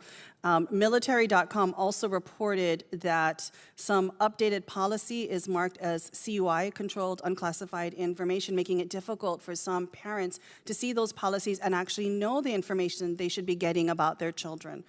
Secretary, would you please explain why these policy documents have been marked CUI in many cases, and what will the Army do to make sure that parents and legal guardians are clearly informed of these policies? As I'm sure you know, Congressman, CUI I think stands for basically, unclassified information. It's, but it is official purposes. But we want to make sure that parents understand what our policies are and have access to that information. So I'm confident we can find a way to make sure that our regulations and policies are available for parents and we can be transparent with them. Thank you. We'd like to remove as many barriers as possible for parents to know how their children are doing in the care that they're receiving. One last issue I'd like to flag is the fact that the regulations rely significantly on individual garrisons to implement standard operating procedures, meaning there is no clear, single, unified standard. Not only does this create a patchwork of procedures for reporting incidents, but it also makes it harder, quite frankly, to track these issues more broadly between garrisons. Secretary, what is the department doing to implement a clear, unified standard for documenting incidences of all kinds at Army Child Development Centers, especially for those incidences involving child abuse? Congresswoman, what I'd like to do is take for the record that question so that I get back to you with accurate information. I do think we want to have a clear, consistent standard for all of our CDCs, but I also want to emphasize that I think there's every installation is different. Every installation has different programs. So my goal would be to try to make sure we have a clear standard, but we still give our garrison commanders flexibility so that we can tailor to what makes sense to their area. Thank you. I look forward to those responses. And while we all want flexibility, bottom line is we all want our children to be safe. I cannot understate how absolutely unacceptable all of these things are that were in the article that's happening even in my hometown of Hawaii, and how important it is that the department act quickly to fix these issues that were raised in the story itself. This is a broken trust. And for the state of readiness we've been talking about today, for our military men and women to do their jobs, they need to trust that their families as well are also safe. And I worry that if we don't act quickly, and we don't aggressively enough tackle this issue about how we keep our children safe in child care institutions, we erode that trust and make it even harder to recruit and retain the talent that we need. Thank you, Mr. Chair. I yield back. Gentlelady's time's expired. Chair, and I recognize the gentleman from Texas, Dr. Jackson. Thank you, Mr. Chairman. I appreciate it. Thank you to our witnesses for being here today. Really appreciate your time. The Army's at a pivotal moment in time right now where we must modernize our force to meet the challenges of a future conflict, but we need to assure we are leveraging our investments in the right way. With our strategic focus on the Indo-Pacific, we must prepare and adapt for the vast ranges and contested battle spaces in which we will operate. In the Army's aviation investment rebalance announcement, I was happy to hear that you both are fully committed and dedicated to the future long-range assault aircraft and the Bell V-280. As you both certainly know, I've been one of the chief advocates here in Congress for the Army's aviation modernization efforts. I think we all understand that this new aircraft is a massive leap ahead in terms of capability, flying twice as far and twice as fast compared to the helicopters it will replace. General George, I would like to ask you, can you assure us that the Army has an ironclad commitment to this program? And can you describe in some detail how the new capabilities provided by this platform will be advantageous to our operational forces and why it's so critical to the future of the Army? Sure, Congressman.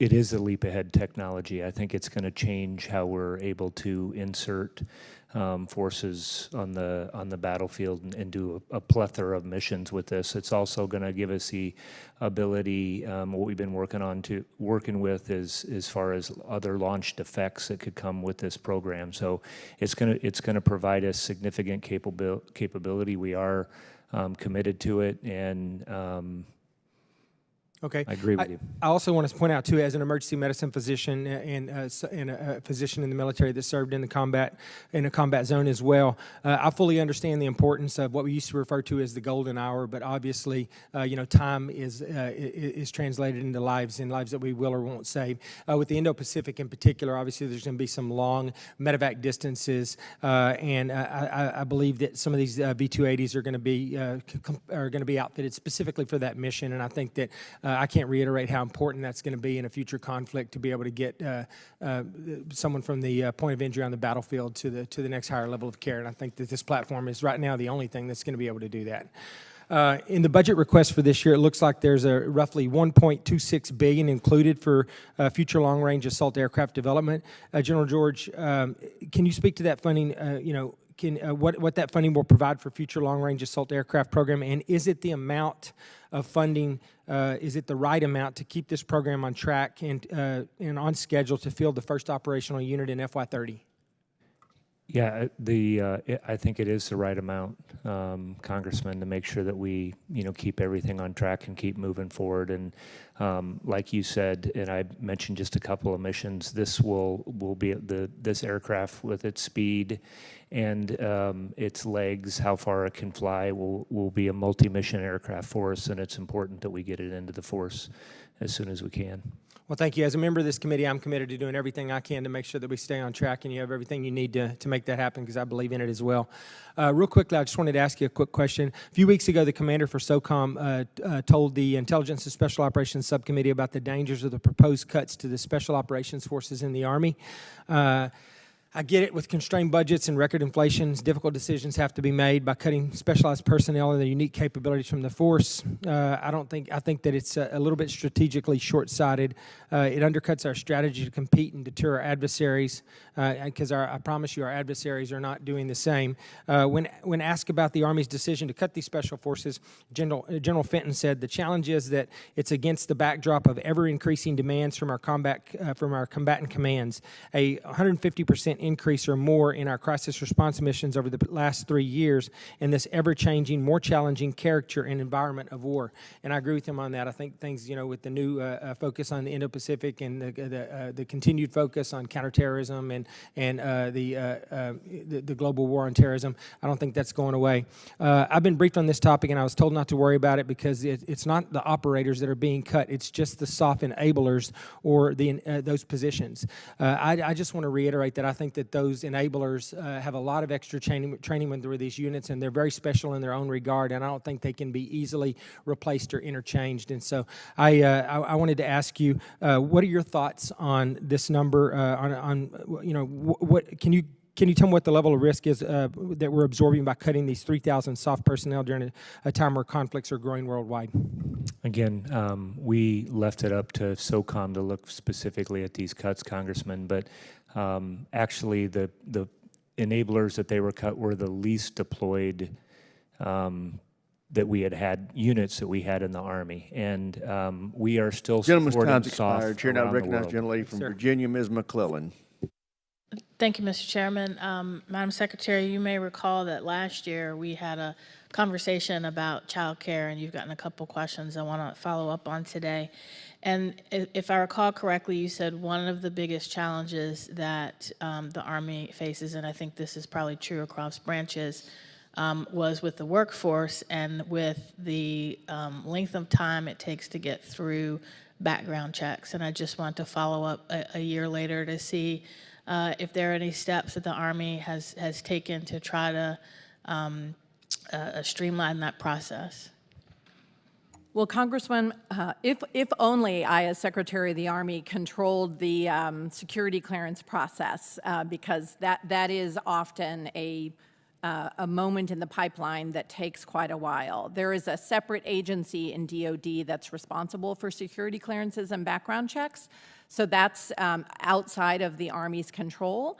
But we are certainly doing everything we can to try to, help folks who are applying to our CDCs, to help them fill out the forms in ways that, reduce the number of questions and back and forth that they get. But the background check continues to be, a bit of a long pole in the tent. At the same time, I will just say to Congresswoman Takuta's points, that security clearance is important. We do want to make sure the people we hire are I don't doubt that. I know. think if it is the largest challenge to filling these child care centers, over the past year, I've spent a lot of time either visiting bases across the, not just the Army, talking to CDC providers, talking to service members, and it is a critical issue that I hear. One of the biggest issues with recruitment and retention, and frankly, morale, is the inability to have quality, affordable childcare. And when they can't get it on base, there's also a crisis in the community where the base is, and we've got to do everything we can. So I don't disagree with you that they have to go through the background check. But if it's one of the biggest impediments, we also got to do something to fix that impediment. One of the other impediments that I hear is, or one of the programs that I have heard is benefits with tuition assistance, professional development, that the DoD is trying to give to recruit and retain employees at child care centers. But a lot of these employees don't know that these benefits are available. And I heard that directly from employees and their supervisors. Can you tell me whether the Army has conducted a review to ensure that employees and potential employees know about these benefits that are available as they are recruiting and trying to retain their child care workers? Congresswoman, I don't think that we've done a review at the headquarters level. That's something we can talk to our G9 about doing that.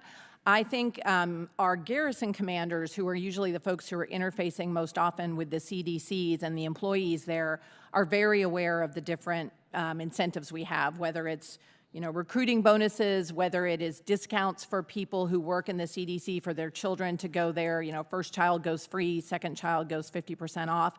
Our garrison commanders are, I think, very familiar with those, but we can certainly look at how we can do more to get that message out. I'd suggest you do that because there are a lot of people that just don't know.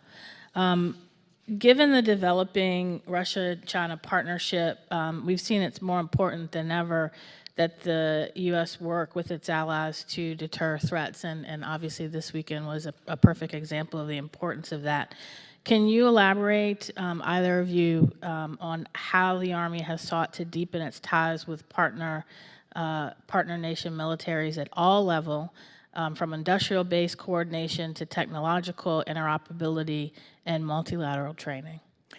A couple things I'd highlight on that, Congresswoman, and then turn it over to General George. First, we have something called Security Force Assistance Brigades. We have 5 of those. They're each aligned to a combatant command. So, for example, the SFAB in the Indo-Pacific works with 12 different partner countries there doing amazing things. On the industrial base, we are going to be, the Australians are going to be co-producing Gimler's missiles for us. And then another program I would highlight is the terrific state partnership program that our Army National Guard has with countries all around the world that does training. So those are just some examples. Thank you. I'll just, 88 state partnership program, just to plug for the Guard and what they're doing. And every time I go to Romania, what I hear, the first thing I hear is Roll Tide. So I know they're having an impact over there. The Secretary mentioned AUKUS Pillar 2. That's something that we're working with both the Australians and the UK. Gentlelady's time's expired. Chair not recognize the gentleman from Missouri, Mr. Alford. Thank you, Mr. Chair, and thank you, Ranking Member, for this important hearing today, and thank you for our witnesses. As our witnesses know, my district hosts the Army's Fort Leonard Wood Home to Training and Doctrine Command Maneuver Support Center of Excellence under the leadership of Commanding General Beck. The Maneuver Support Center of Excellence is the only location for soldiers and Army leaders to hone their expertise as engineers, military police, chemical, biological, radiological, and nuclear CBRN specialists. Later this week, sappers at Fort Leonard Wood will compete in the annual Best Sapper competition. I encourage everyone to watch on Fort Leonard Wood's Facebook page, U.S. Army Fort Leonard Wood. It starts this Friday. Ought to be good. I want to thank, in particular, the Army, and personally thank you, Secretary Wormuth, for going to Fort Leonard Wood, for your attention that you have paid to this distinguished installation. In the President's budget, $144 million is now dedicated to advanced individual training barracks at Fort Leonard Wood. Thank you so much. It's great news. It's going to mean a lot for our soldiers. Additionally, the Quality of Life Panel, which I was a part of, released a list of recommendations last Thursday that will dramatically improve the livelihoods of soldiers and their families all over the world and across the military, and I want to personally thank General Bacon for having me on this panel and for his leadership. I'm excited for these recommendations to serve as the foundation of the fiscal year 25 NDAA. We have the opportunity now to take care of the service members who take care of our nation, and I know we're going to do the right thing. The Army is also going through changes related to its structure, and I'm supportive of the Army's efforts to do that to meet our new challenges. However, I encourage the Army to ensure that as it changes, it continues to support the communities that in turn have supported the Army for so many years. Secretary Wormuth, as the Army does restructure, it's cutting military police battalions and engineer units. It's going to affect Fort Leonard Wood. Fewer positions in these specialties will mean fewer soldiers over time attending basic training at Fort Leonard Wood. It's going to disproportionately impact the rural community around the installation compared to that of other installations, and I will submit to you it already is. Is it feasible to plus up the number of soldiers attending basic training at Fort Leonard Wood to ensure that the community is not too adversely affected? Congressman, first of all, we look at our Army force structure and how it's arrayed every year through the total Army analysis process that we use. So we will continually be looking at that to include at places like Fort Leonard Wood. I do want to note, and we have, in the restructuring that we've done, we were looking at authorized spaces, basically spaces, not faces. And at Fort Leonard Wood and at many of our installations around the country, the actual number of soldiers right now is below the number of authorizations. So it is possible, and the reason I'm hesitating a little is because I don't have Fort Leonard Wood's kind of footprint in my mind in terms of numbers, but in many of our major bases, by the end of the next 5 years, the number of actual soldiers at Fort Leonard Wood may be higher than what you have now, in part because in so many places due to the recruiting challenges, we're actually below the number of authorizations. Do you have a percentage of that increase? I just, again, don't have those numbers off the top of my head, but us? we can get them to you, absolutely, Thank because you we so do much. have them. Can you talk about the changes that the Army is making to the Army's Criminal Investigation Division? I know we've talked about this in my office, and the impacts it will have across the Army and also at Fort Leonard Wood, where CID agents get their training. Absolutely, and our CID agents get terrific training at Fort Leonard Wood. Again, I was pleased to be able to see a lot of what the installation offers when I was there. Broadly speaking, what we're trying to do with CID, and a lot of this came out of the commission that looked at everything that happened at Fort Hood in the wake of Vanessa Guillen's murder, we are essentially transforming at least 60% of our CID agents to civilians. So it won't be a fully military force anymore. And I think one thing that's going to do is improve the level of professionalism, the level of experience that our agents have, which is really important, I think, particularly given the importance of their investigative role. So that's broadly what we're doing with the transformation, but happy to have Director Ford come and talk with you in more detail if you'd like. I would love to have a discussion with Director Ford personally. Thank you so much. And again, thank you, Secretary. And General, thank you for your service to our nation. I invite you to Fort Leonard Wood anytime. Would love to accompany you there. All right. Thank you, gentleman yields back. The chair now recognizes the gentleman from New Mexico, Mr. Vasquez. Thank you so much, Mr. Chairman. Thank you, Secretary Wormuth, General George, for taking the time to speak with us today. I have the privilege of representing New Mexico's 2nd District, home to White Sands Missile Range, the birthplace of America's Missile and Space Program, and the Department of Defense's premier research and testing facility. As you both know, White Sands is one of the department's most valuable assets, but it's not receiving the prioritization and attention that it deserves from the Army. Rural installations such as White Sands face unique challenges to provide sufficient and adequate and modernized housing for service members and their families. During my visit to White Sands this year, I spoke with base leadership about how they're currently at over 90% capacity for their on-base housing and are struggling to meet housing demands. Unfortunately, the Army's own calculations don't recognize that White Sands is reaching maximum capacity because the formula only counts uniformed personnel who are living on base and does not count additional civilian and contractor workers who also live on base. Because the Army marks White Sands at a significantly lower capacity, the base faces greater challenges getting the resources needed to modernize, expand, and improve its housing conditions to meet actual demand. Secretary Wormuth, Would you say that updating outdated housing for service members is a top priority in this budget request? Yes, we've put a lot of money towards barracks. We've also put a lot of money towards new homes, for example, or renovating family homes. What could the people of White Sands expect from this $2.1 billion, I believe, per year to achieve safe quality housing over the next year if this budget request is granted? Well, the $2.1 billion is focused on barracks exclusively for unaccompanied soldiers, so it's not going to get after some of the housing issues. I think, Congressman, what I would suggest is that we look specifically at White Sands and see if, in fact, we are, for some reason, not appropriately, thinking about soldiers plus civilians and contractors. I think, we can certainly look into that with you. Thank you so much. I really appreciate that, Secretary, and that is a challenge that we continue to face because we do have a mix of both civilian, contractor, and of course enlisted personnel that rely on base housing that currently is not being met. Many of the buildings at White Sands Missile Range were also constructed in the years following World War II, including much of the housing, and decades later, on-base housing is in dire need of upgrades.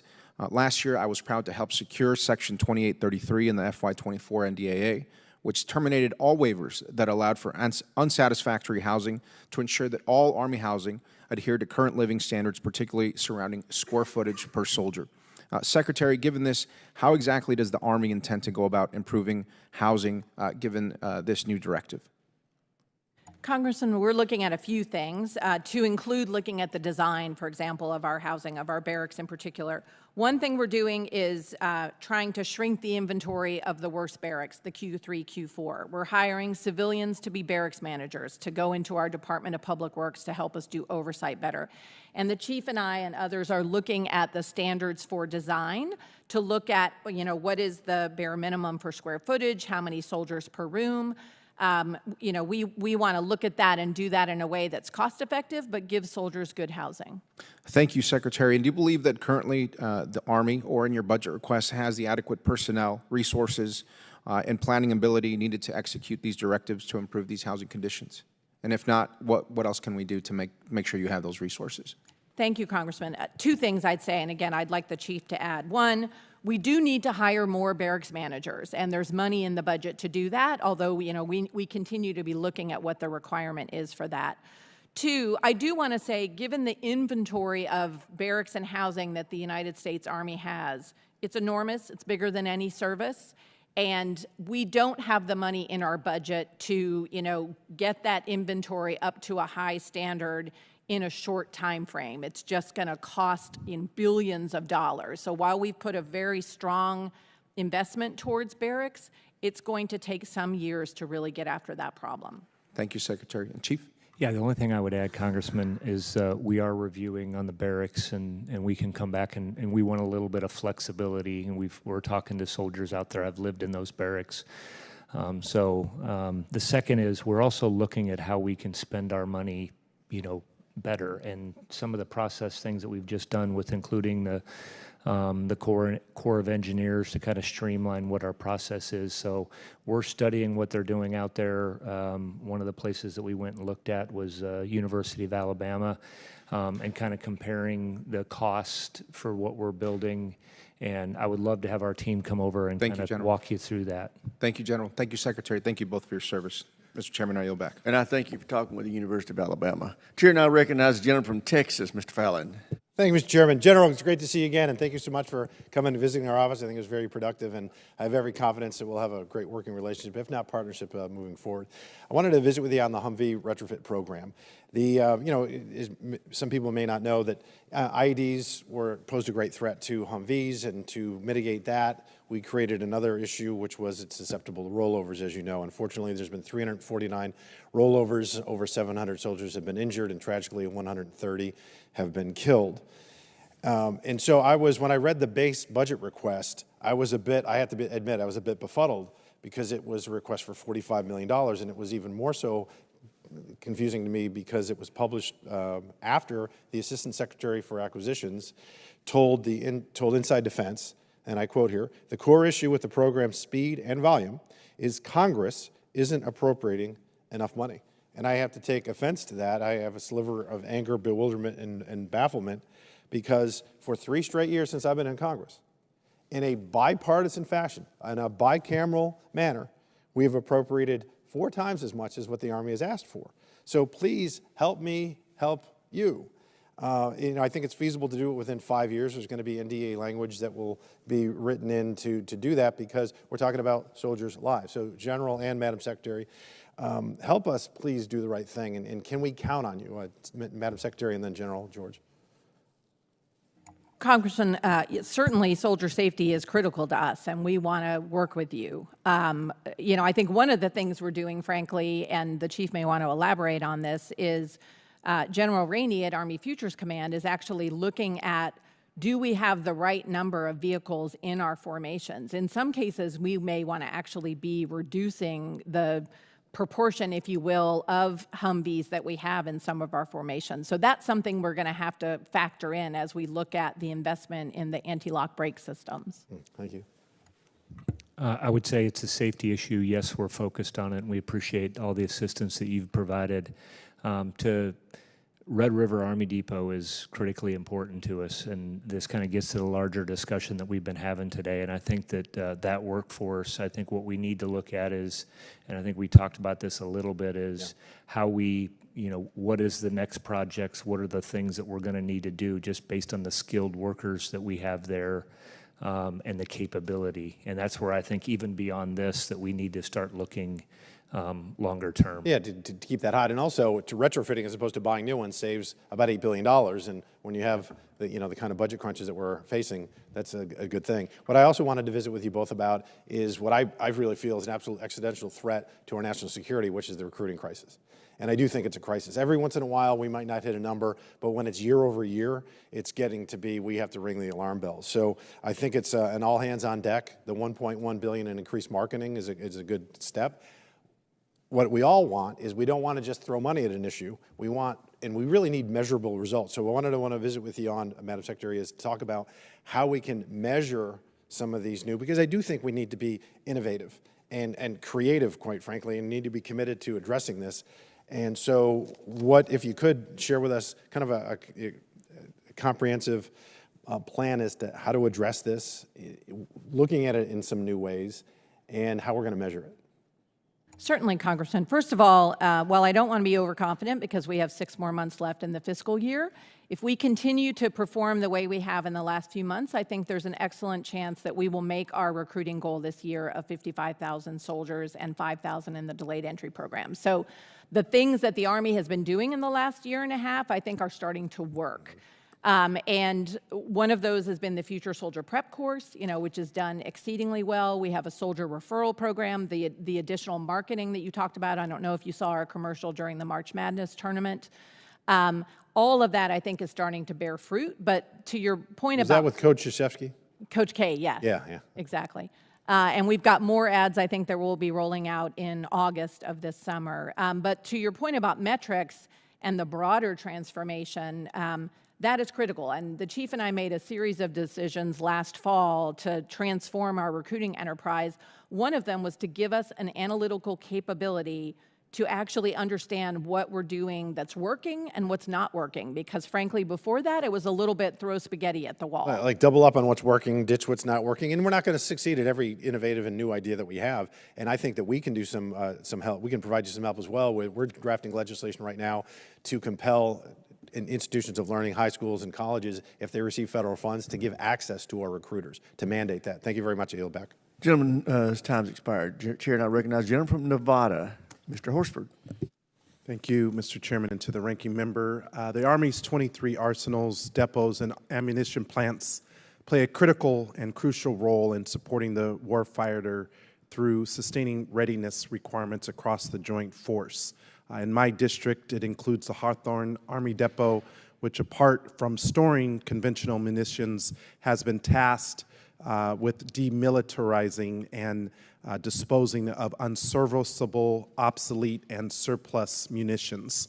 On March 20th, the EPA released a proposed rule to revise the standards for the open burn, open detonation of waste explosive.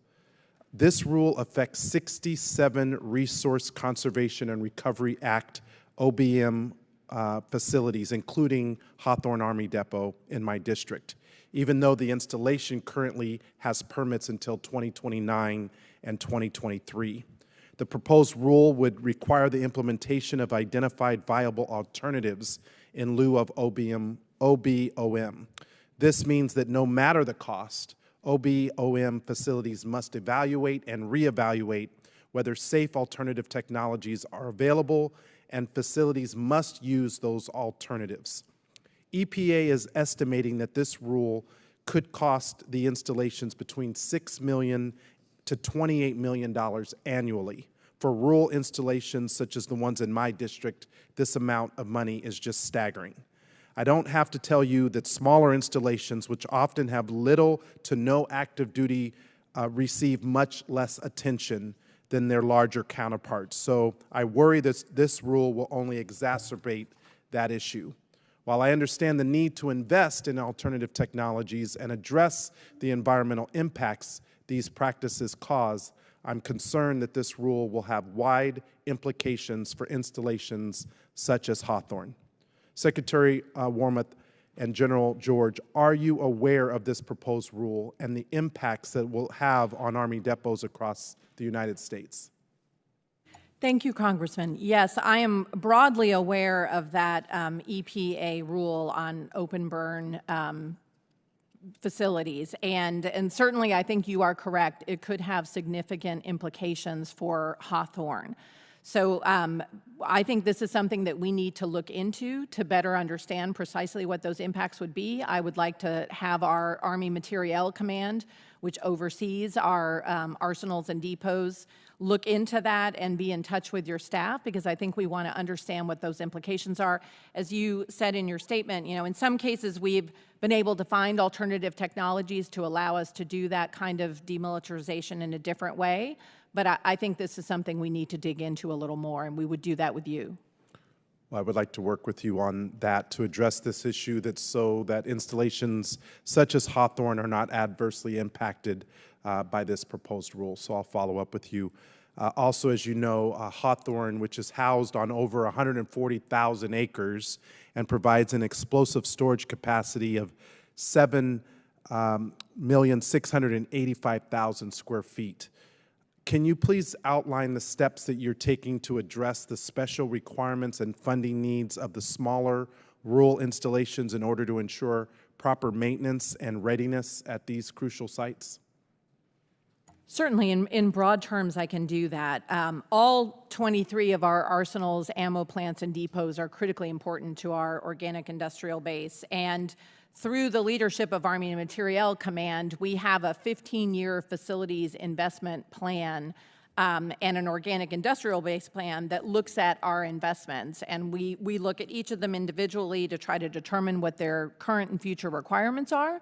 And then we basically bring that into our budgeting process to try to make sure that we are investing in those facilities in the way that's needed. I'll be honest, given our top line, we don't always have all the money we need to get to everything right away, but we do have a 15-year plan.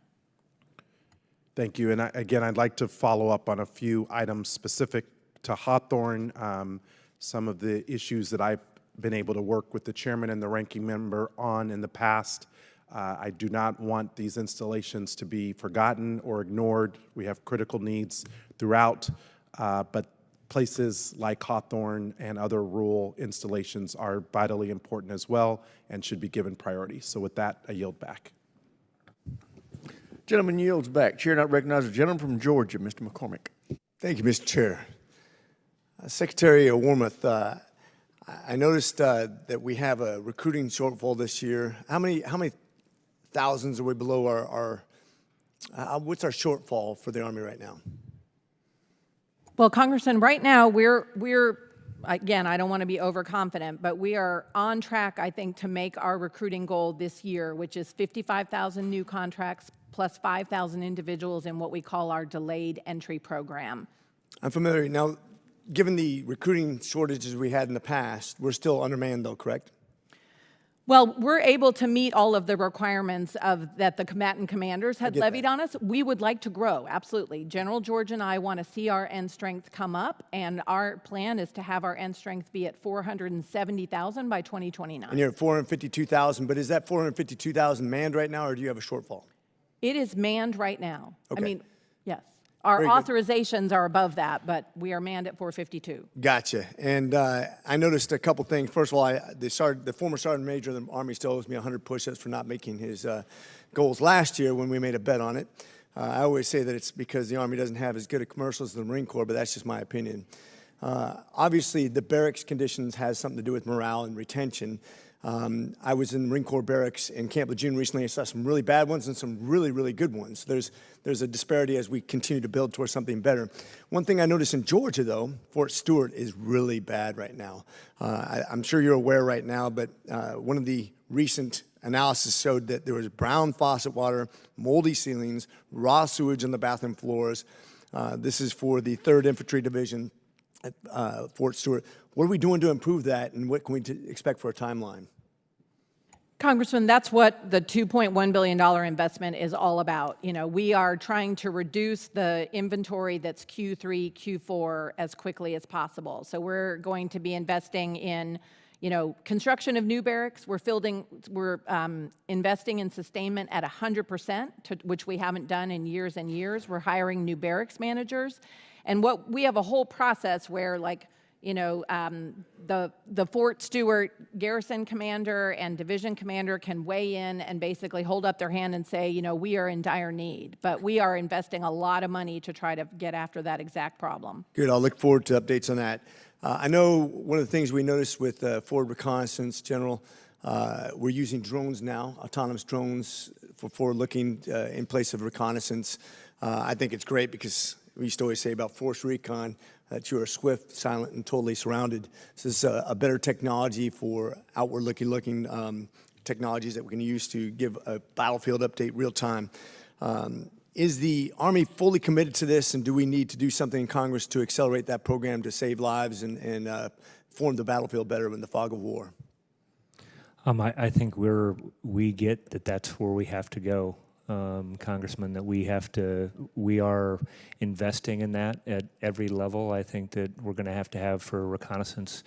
And it's also joint because we're looking at the space assets that are out there from the Space Force. So I think we're learning those lessons and we're moving forward and trying to do it quickly. So are we dedicated to that as a priority, or do you think that's lower on the priority as far as the, obviously you guys need a lot. Everybody needs a lot right now. We have a worldwide challenge, whether it be in multiple arenas, funding allies that are fighting wars. Is this a priority? I think it is a priority. There's 3 areas that we've asked for that I think we need to have more flexibility, and that's with UAS, counter UAS, and EW. It's going to change.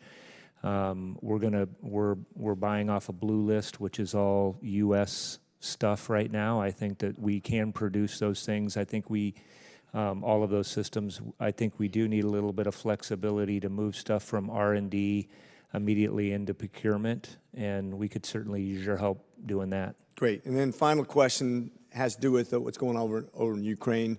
Obviously, Ukraine's being outshelled about 10-1. A large portion of their munitions are going to come from us and our sustained support. Obviously, a lot of the munitions we send to Ukraine are going to be replaced here in America. About 68%, I believe, is the recent statistic I heard. Is our failure to get this package done to help Ukraine in what they're trying to do against an age-old adversarial opponent, do you think that's hampering your efforts to do what you need to do, be prepared for the next war, by us not passing what we need to get done over in Ukraine? Short answer to that is yes. We need a supplemental to build our magazine depth and replace equipment. Gentleman's time's expired. Chair, and I recognize the gentleman from North Carolina, Mr. Davis. Thank you so much, Mr. Chair, Madam Secretary General. Our service members, and especially Army personnel, are forced to cope with substandard and often toxic feeding systems. Madam Secretary, as part of the 2024 NDAA, there was a report provision that would speak and address towards this situation in the planning. Can you give any update in terms of the status of this? Congressman, I'm sorry, did you say feeding? Yes. Okay. Sure. We are very focused on trying to make sure that our soldiers have access to quality food. And we have had some challenges in the last year, but here's what we're doing about it. First of all, we are investing in Things like meals on the go that soldiers can, go and grab and take home to their barracks later to prepare. We are building food kiosks that are, again, have, a great variety of food. I actually saw one of our food kiosks at Fort Cavazos recently. We're also bringing in food trucks when soldiers are sometimes away from their DFACs. So I think all of that is going to improve the quality and sort of availability, if you will, of food for our soldiers. But we're also engaged in a broader effort really to try to transform our DFACs and have them be more like college campuses in terms of the quality of and variety that they offer and also the hours that they're available. So we have a lot of work that we're doing on our food strategy. Okay.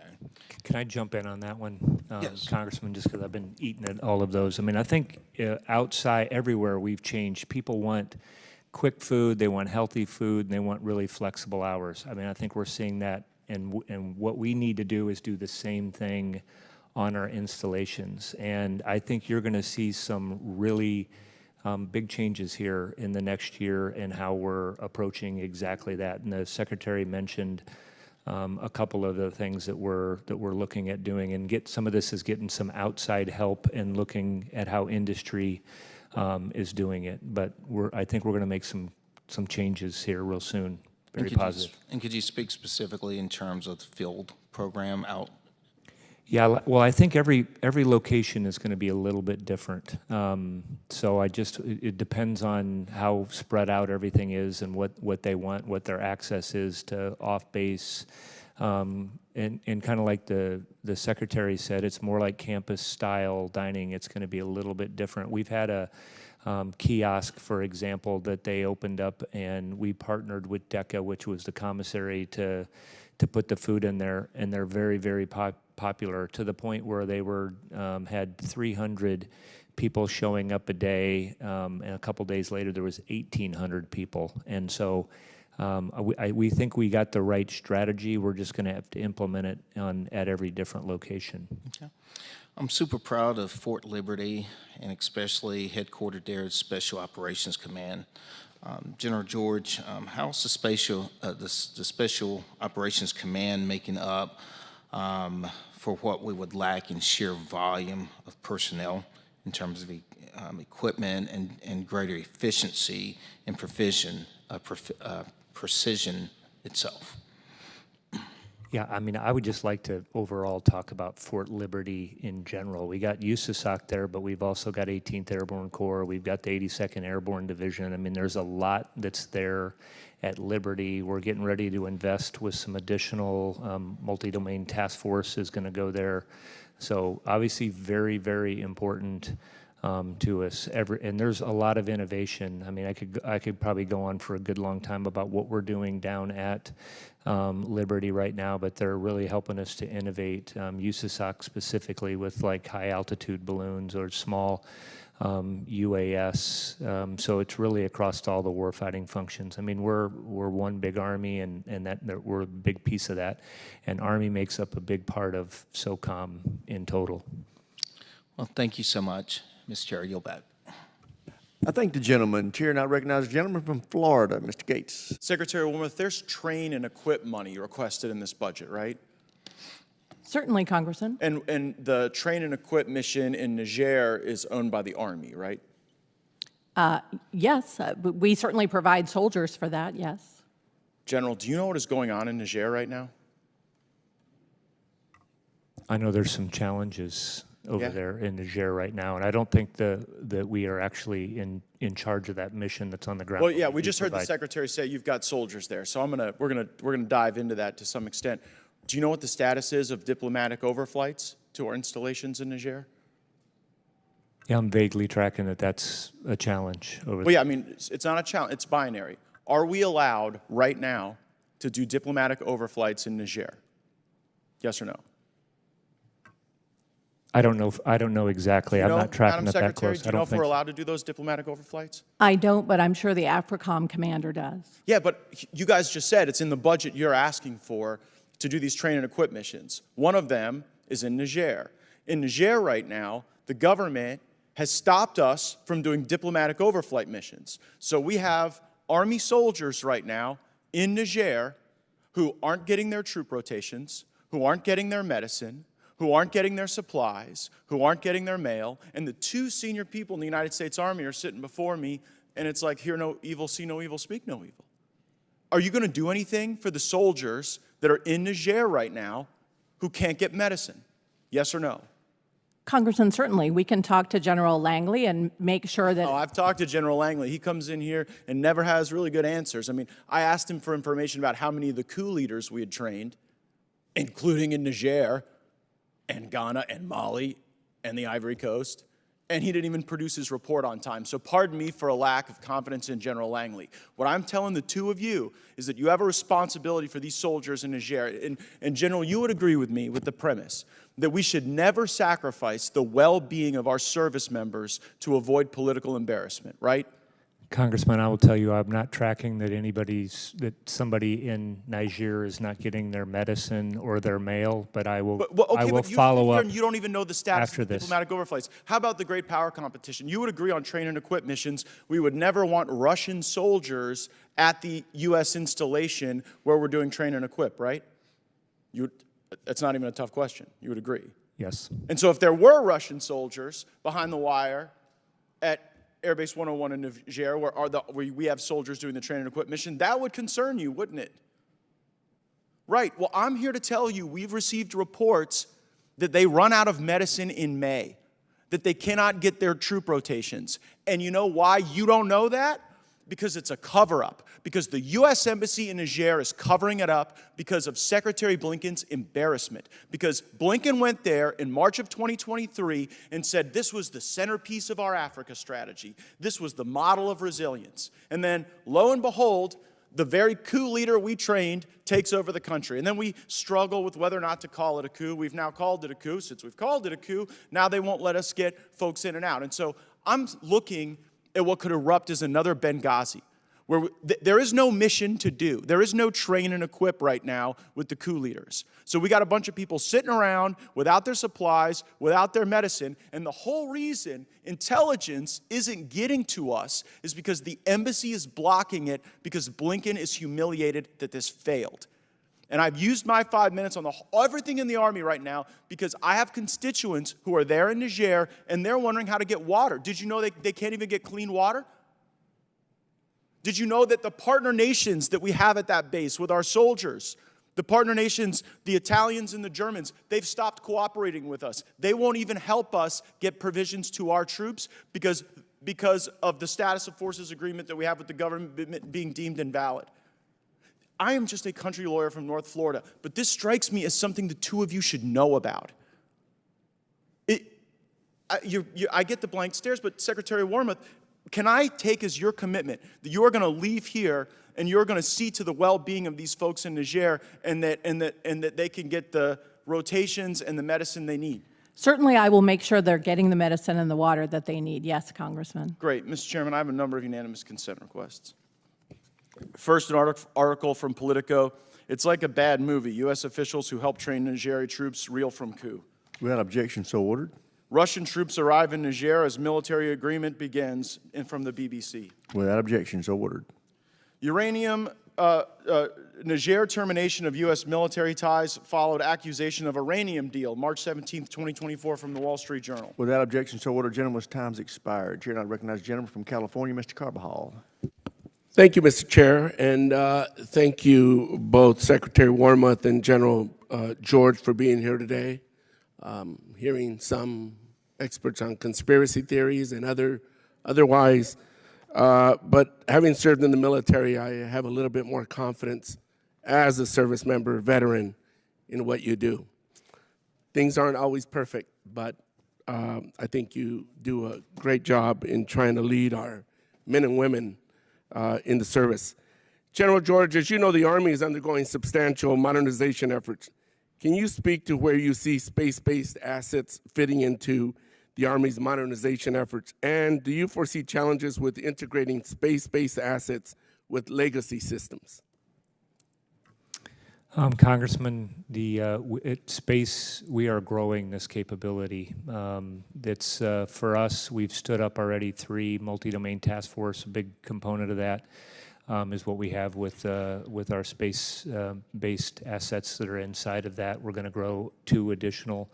The Army is the biggest user of space and on the ground, so I don't see any challenges right now. We are updating our network, which will allow us to share all this. We are learning a lot from commercial industry as well, so I think we're on a good path as it relates to space and building that capability and working with the Space Force.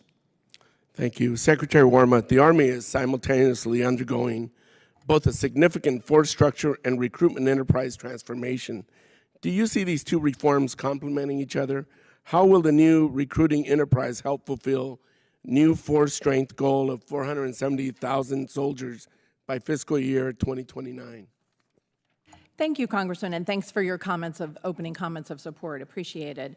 I am confident that our recruiting transformation is going to help us. We're already doing better, and I think we'll just keep doing better over time. We just selected our first cohort of warrant officers who are going to be focused on recruiting. They're going to go into the field this summer. We're in the process of developing the pipeline for how we're going to start taking enlisted soldiers and making them specialized recruiters. I think that'll be really important. We are looking at things like what does the recruiting station of the future look like? We have a new innovation cell that will be standing up that's going to help us understand, to a conversation I had with another member earlier, what's working and what's not working. And then, of course, we're looking at, as we build new units like our multi-domain task force, or as we grow additional air defenders or grow soldiers with space capabilities, we're working with our recruiters and our G1 to make sure that we are filling those billets and able to recruit that kind of great talent into the Army. Thank you. We have heard a lot about hypersonic weapon systems on this committee. General George, how do you see hypersonic weapons changing the landscape of warfare we have seen over the last few decades, and how is the Army adapting to this new technology? Congressman, I think hypersonics is an important capability. It's going to be another arrow in our quiver. It's not one answer. There's other aspects of long-range fires that we will use, but I think it's an important capability, provides extra range and could go after critical targets, but we're going to need the whole portfolio to be successful. Thank you. It seems that each year cases of military sexual assault continue to happen despite military leadership saying that they will address this issue. I know the cases of sexual assault in the Army have dropped compared to other service branches, but what is the solution to getting our hands around this? This is an issue that's been around forever. Military brass always says we're dealing with it, we're doing our best. What is the solution? Congressman, first of all, I would say, this is a national, unfortunately, problem, sexual harassment and sexual assault, not an exclusively military one, but we are really focused on it. And I will tell you, one of the things I think that's going to help us significantly get our arms around it and start doing more to prevent those kinds of incidences is by adding some new training for our soldiers at basic training. A lot of our soldiers come in today and they just don't understand kind of the basic right and wrong, what consent means, what boundaries are. We need to teach our soldiers to respect each other and to say no. And starting this fall, we're going to be adding some training into basic training so that every new soldier that comes into the Army learns about that. And then we've also, on the response side, our Special Trial Counsel's office has reached full operational capability, and they are starting to prosecute those kinds of cases. That organization reports directly to me, and I think that will help restore some Gentleman's trust. time's expired. Thank you. Here, I recognize the gentlelady from California, Ms. Jacobs. Thank you, Mr. Chairman. Secretary Wormuth, General George, I wanted to follow up actually on some of where my colleagues, Mr. Walton and Mr. Jackson, left off regarding some of the proposed cuts to the SOF community. I specifically want to know about the impacts to civil affairs teams who represent the department's capability to do stabilization operations, understand the information space and civilian environment, and engage in strategic competition. This capability is particularly important to the DoD's implementation of the Global Fragility Act, which has civil affairs teams deployed to coastal West African states. So given all this, can you explain the rationale for cuts to civil affairs? Certainly, Congresswoman. First of all, I'm a huge believer in civil affairs. One, I want to be clear that, General George and I fully support and endorse the value of special operators and what they bring to the table. Civil affairs is just one example of that. Basically, what working with SOCOM and SOLIC, we looked at the overall capacity of our special operations community, which grew substantially during the last 20 years. And we basically ran a series of analysis that looked at a conflict with Russia, a conflict with China, and also looked at what did we need to be able to compete during peacetime. And what we found was we had some excess capacity, essentially. So we have made some trims. As I said to another gentleman earlier, 65% of the 3,000 comes out of enablers. So it's a small number of reductions in the civil affairs authorizations, but we still need that overall capability. It's important. Can I add one thing? A lot of our capability on civil affairs, when I've deployed Iraq, Afghanistan, came out of the Guard and the Army Reserve. And so, none of those cuts came out there as well. So I think we need to remind everybody, if we're going to go do something that's very consequential for our nation, it's going to be a total Army that's going to go do it, and we do have those capabilities. So when we're looking at all of these things, we try to look at, that's why we call it total Army analysis. We're trying to look at the depth of our formation. I understand, and I think when it's a big conflict, that will be the case. But one of the things I'm concerned about is that AFRICOM's already an under-resourced command. So I was wondering, in your assessments of these cuts, do you have any analysis on how this would impact civil affairs positions in AFRICOM's AOR? And in particular, I've heard concerns that potentially Cote d'Ivoire might not be able to have a civil affairs presence after these cuts. And, especially as the coastal West African states are so important for the Global Fragility Act, how will you mitigate these impacts, especially in those areas? Congresswoman, I think the way I would say that is we worked with SOCOM and SOLIC to look at the overall capacity.